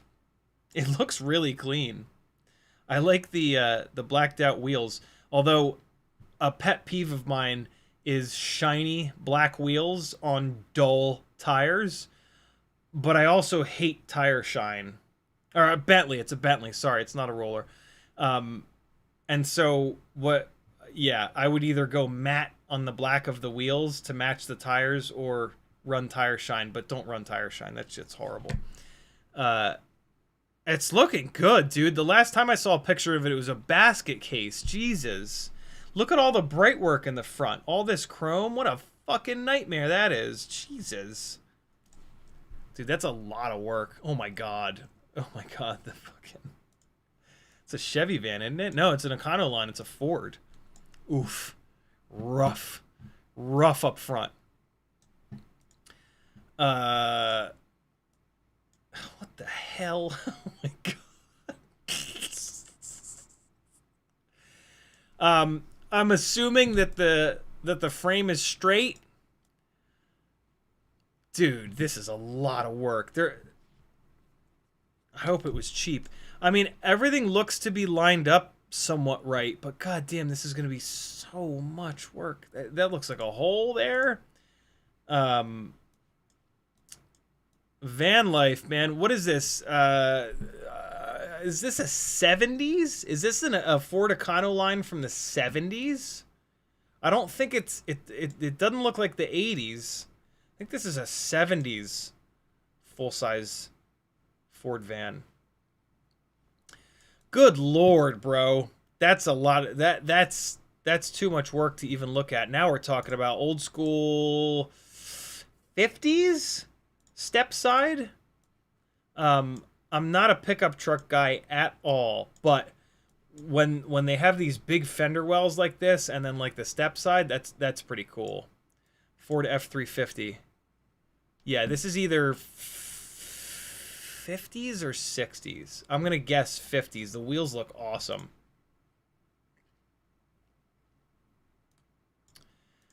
This is... I can get behind this way more than the van. This is, I believe, a spare tire. I believe this is where a spare tire goes here. That's what those two studs are there for. This is pretty cool. I do not like pickup trucks, but that's pretty cool. We roast beefed them. Chef Bruno says, I hope you really enjoy this. This is going to be the last one for tonight because I do want to fly a couple batteries in here. Meps King, 85mm, won in a giveaway. Craft name is Meps POS. Didn't like it at first, but honestly, for just cruising around trees, fronting around the yard, it's fun. 5+ minutes flight time on the 680. So, BetaFPV Meteor 85 frame. The old one. Oh my god. The old 85 frame. This frame is super fragile. It's got the same problem as the Mobula 8 frame where it breaks in between these duct supports and the guards. The BetaFPV helmet. There it is. It comes with like stupid little attachments that make it look like a legitimate helmet. MEPS 7 amp AIO. What the hell? 7 amp? How did they find 7 amp? They're probably 5 amp FETs and they're just calling them 7 amps because they're ship bags. I just called MEPS King ship bags because they treated a bunch of content creators extremely poorly. most of us saw through it. They wanted to work with lots of people, so they did this massive marketing push, and sent requests out to tons and tons of people to review their shit. But when you actually read the NDA, which is really important to do, they had all kinds of bullshit in there. And so all of us that read it said, fuck off. Whole bunch of people didn't read it though, and got treated very poorly. And it's just a super shitty thing to do. And so, yeah, they can suck it. And also, I've heard that I've never heard anybody say that anything made by Meps King has been any good. So they seem to just make shit products. 1103, 11,000 kV motors. Avan Blur 2-inch propellers. That's a very heavy propeller. That's not what's on here. There's bi-blades on here. This is a really heavy prop for these 1103s. These bi-blades are probably better. They're certainly going to perform better. Caddx Ant Nano, HDLRC Zeus, VTX, ELRS, BetaFPV, and then Lava V2 680, 580. So we've got a 1S 2-inch prop whoop, which is rough. 2-inch rigs, you want to get them onto 2S as soon as possible. So I can totally see why he's calling this just basically a cruiser. These propellers are going to perform a lot better than the Avan Blurs, but they're not going to make as much power. These are the Gemfan 2015s. These propellers are going to want a little bit more RPM than these 11,000s on 1S. And so that is almost certainly why Bruno swapped these propellers out for the Emax Avan Blurs. There are other 2-inch tri-blade props that are better than those Emax Avan Blurs, namely the HQT 2x2x3s. So that would be a good middle ground. Those Emax Avan Blur props are what you want to use on open prop basher builds. They are the super durable props, but they're also super heavy. And so on a prop guarded rig, they don't make a ton of sense. We've got a bundle of twisted up wires here. That makes me want to vomit. But it looks like what you've done is solder wire to wire. And when you have to solder wire to wire, it always looks like ass. So I guess I get it. These motors probably don't have a PCB on them where you can direct solder the motor plugs, which, yeah, that's super annoying. There's not a whole hell of a lot you can do in that scenario other than exactly what you did. So did what you had to do. The helmet canopy is gigantic and kind of silly looking, but it absolutely works, and it's pretty durable. There's those motors. There's that Zeus AIO sitting on, sorry, not AIO, VTX sitting up on top, mounted 25 by 25. I think this is the only 25 by 25 VTX. Personally, I would go with a smaller VTX and just VHB it. It's pretty insane that Meps King didn't put the VTX within the AIO. But, you know, if you're going to spend all your time ripping content creators off, then you won't have much time to, like, research and build good shit. So, yeah, I mean, for something that you won, what else are you going to do with it? Sell it? You could. But, yeah, just for kind of cruising around. There'll be a point where you've got like a bunch of rigs that perform way better, and you kind of stop flying the stuff that doesn't fly very good, and then you can sell it. But yeah, you're working with what you won, and there's nothing wrong with that. I'm not even going to suggest any upgrades for it because the motors suck, the AIO sucks, the frame sucks. So. And so just build a different rig. But you know that. I can tell that Bruno knows that from this right here. And so yeah, fly that thing into the great beyond. This is a perfect rig to one-way whoop. This is the rig that, like, when there's something super sketchy that you really want to fly, this is the one that you put up in the air and you lose it and you go, thank God I fucking hated flying that thing. I have 4 other builds that are way better. All right, it's 11:51. I marked beef on all of these. Jeez, there's a lot to go. Look where this scroll bar is. I guess that's not that many. Do me a favor. Hold off. Hold off on posting in here. I don't want this to get so out of hand that we can never get caught up. And, like, we're already looking at builds from... Oh, that's not too bad. This is from 8/16. And I also don't want every single live stream to be Roast My Beef. So hold off a little bit. And then we'll do another one of these and you can fill this shit up. I'm almost tempted to say... hold off until we have a stream scheduled. That would work if I scheduled the streams more than 1 minute in advance. So do whatever you want. Let's fly a couple batteries and then I will continue to get all my shit ready for this gig on Friday. I think I heard this battery starting to beep. Yep. Well, the battery doesn't beep, but the goggles do. So, hold on. Let me swap this goggle battery out. All right. Get that charging. And throw this one in here. And away we go. Hey. All right. We are going to be flying the same thing that I was flying outside. This is just basically, I've put it all the way back to stock. This is an Air 65 V2 with a different set of propellers. These are the Freestyle motors, the 30,000 KVO 702s, and I've got it on these bi-blades because I was railing this around outside a bunch. This is that same battery I was flying. It was almost dead, so we'll grab a fresh one. Doggo has come to investigate.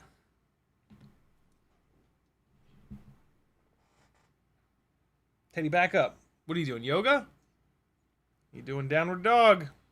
He's doing it. Ooh, this battery took a hit and won't go into the... battery bay. When the batteries mushroom up like this, just gentle, but it's all good. Teddy, come back. Get over here. What are you doing on the edge of the frame? What are you all the way over there for? Get back over. Get back over here, buddy. He's just getting ready. He's like, I know that thing's coming this way. I'm going to eat the shit out of it this time. Oh, look at that. He hears it. He hears it!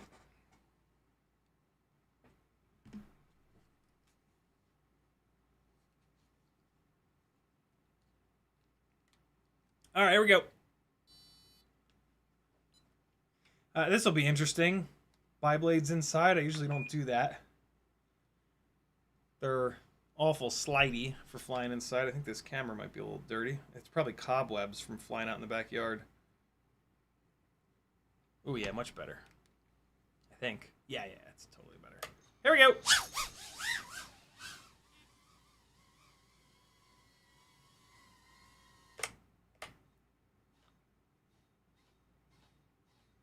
Do something, dog. Whoa, easy fella.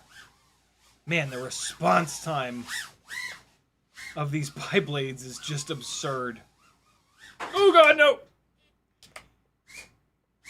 So, they are very slidey and very slippery. And so I'm trying to fly a little different. I'm trying to just use more roll. Oh god!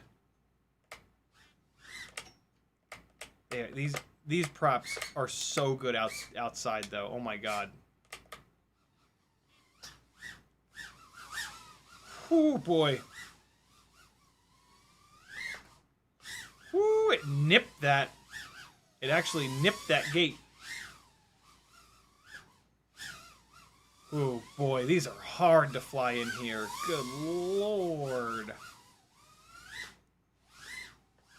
Ah. Woo! They make this rig makes a lot of power. I mean, mainly because of the motors, but these propellers do make really good power. Jesus. Ooh, wow, this thing ate this battery. What? Minute and 25 on bi-blades, and the battery is already... I'm already getting low battery warnings. What's that about? Whoa-wee. Oh my god. It just kept sliding. It just wouldn't dig in. Oh man. Terrible runtime. Like a couple of hairy hot dogs.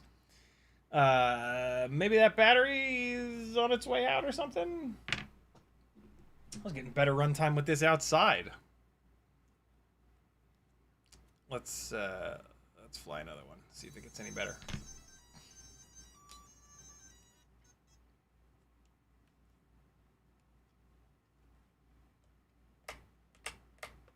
Yeah.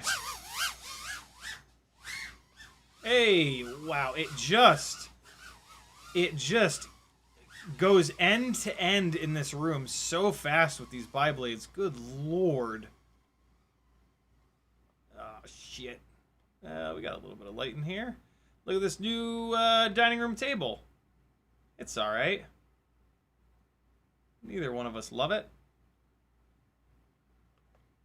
Oh, God. So that was me hitting one of the hanging lamps. Probably this one. Is it swaying? No, it didn't even notice. Oh God.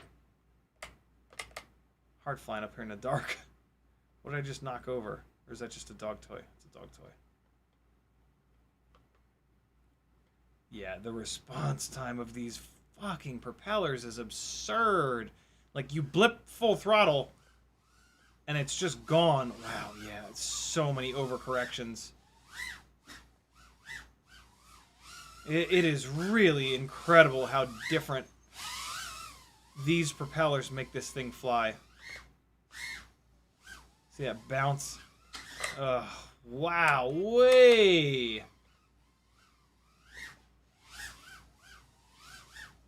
Woo! It was my first time flying. Jesus Christ! I'm sure that if I flew these enough, I'd get used to them, but like, they're not what we want for flying around really tight spaces like this. So like, why would you do that? If you've got a good reason to do that, then okay. But like, for flying in a small, like inside of a house, you want tri-blades. You want the grip of tri-blades. Hey, relax. Hey, easy. Oh! Yo! Hey! Hey! Woo! Jeez! A little bit better runtime on this battery. Man. Oh my god. Easy, fella.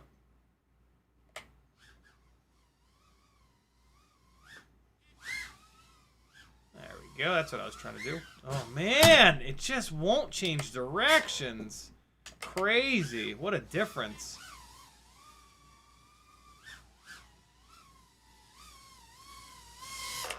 Wow.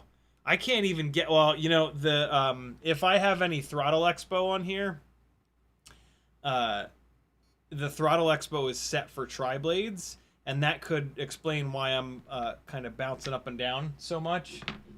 Man. What a difference.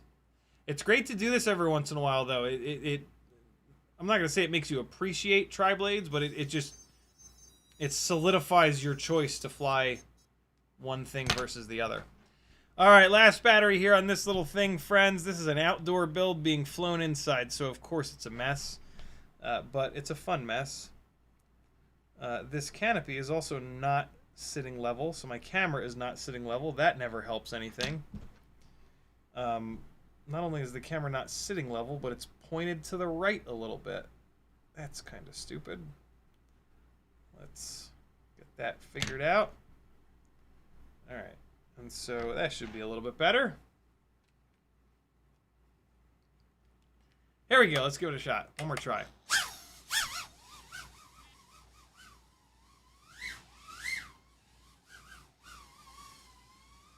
What can we do here? Hey! Oh, God. It went through the gate. It did go through the gate.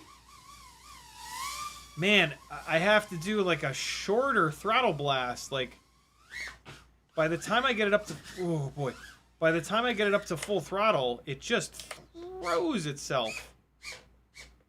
What? Why? Where are you? I don't even know where the fuck it is, but it's completely stuck.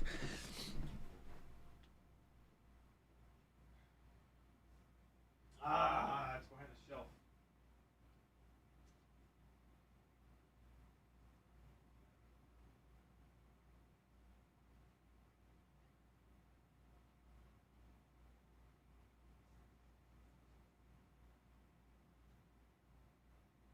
Is that what you want, Teddy?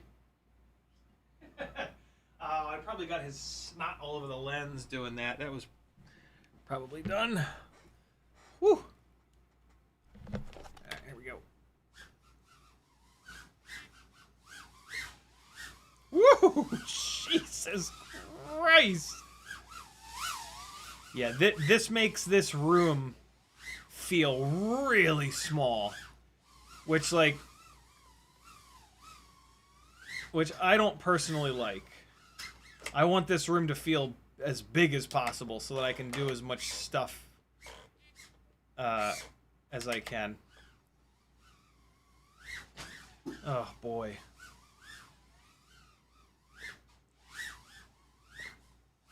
Hey.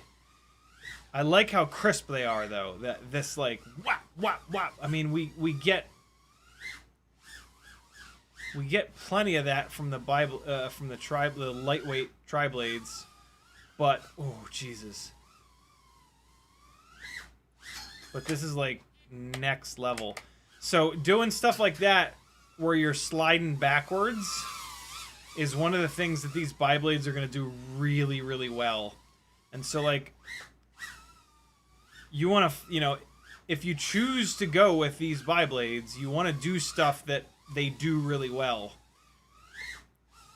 And so, like, shit like that right there, the tri-blades will dig in half the way across the room. And you won't be able to do that as drastic. So, like, yeah, if you're going to choose a prop like this, then, yeah, get good at things that, the different choice does better. Hopefully that makes sense. Boy, was that a weird way to put that thought into words. Well, there you go, friends. There's a couple of batteries on a bi-blade rig inside the house. Not my thing, but definitely fun. Like, very, very fun. Just, like, kind of wild and out of control. And, like, you know, with enough time, I could certainly get used to these. But the long and short of it is I like to fly as flat as possible. When you fly cinematic, that's the deal. You don't want to be rocking all over the place all the time. You want to be yawing into stuff early to keep the horizon line flat, so that there's a chance that your footage will actually get used. If you go out on a cinematic gig and you're losing the horizon, rocking into roll all the time, guarantee they will not use your flight footage, because it'll be impossible for the editor to cut it in with every single other camera, which is on either a gimbal or a tripod and has the horizon line dead ass flat. And so in order to fly flat, you have to have a grippy setup. Bi-blades like this, when you turn, it's just going to keep sliding. And so you have to use a bunch more roll. And so that's what getting used to bi-blades looks like. You just roll more. And that's not how I personally prefer to fly. It can certainly be fun, and if you're not, like, booking cinematic gigs, who gives a shit? Unless you just like the way flight footage looks when it's flatter, which I also kind of do. And so, yeah, that's why, that's the main reason that this prop is not for me, but if it's for you, I love that, because they're really good. These are really, really good propellers, and they're really fun. There you go, people. I roasted your rigs. I flew a tiny whoop. I insert something else clever here. Thanks for hanging. I'll see you guys. I will not see you on Friday. I will be somewhere. I don't know where I'm even going, but it's like 3 hours away. So no stream Friday. There will be a stream on Sunday, though. I get home Saturday night.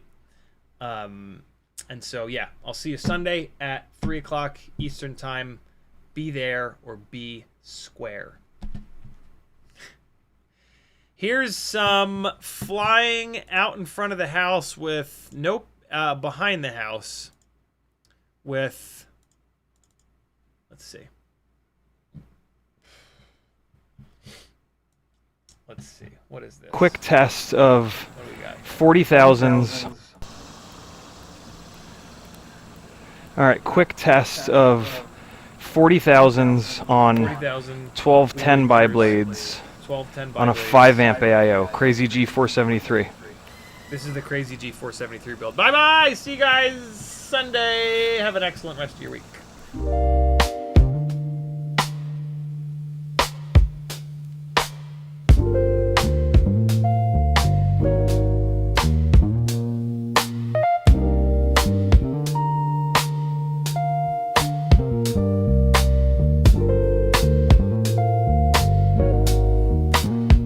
Yeah.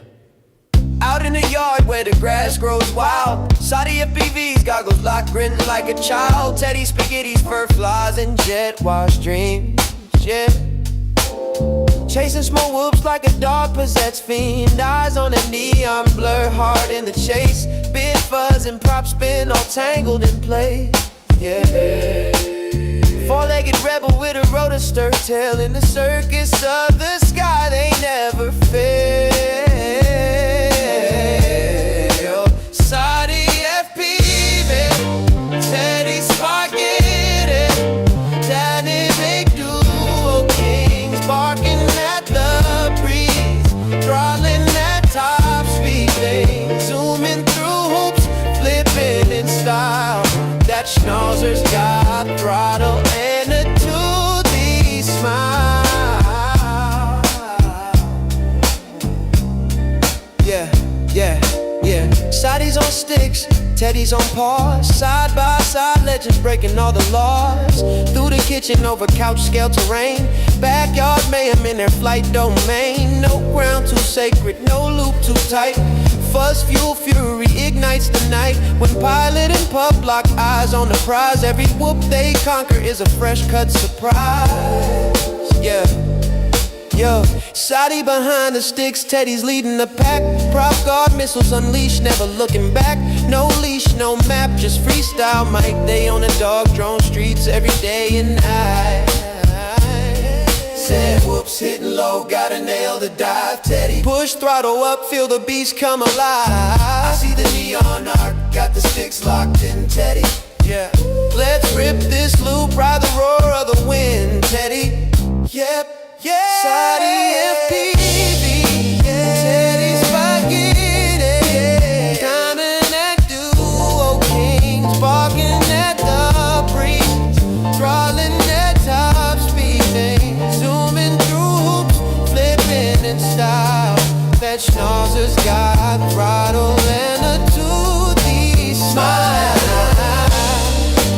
Teddy Spaghetti, and duo kings, barking at the breeze, throttling at top speed, zooming through hoops, flipping in style. That schnauzer's got throttle and a toothy smile. Yeah, when you hear that bar cut the rotor hum, you know Ciotti and Teddy's mission's just begun. FPV's fur-faced legends, legends singing loud. Yeah, Teddy Spaghetti and CiottiFPV always proud.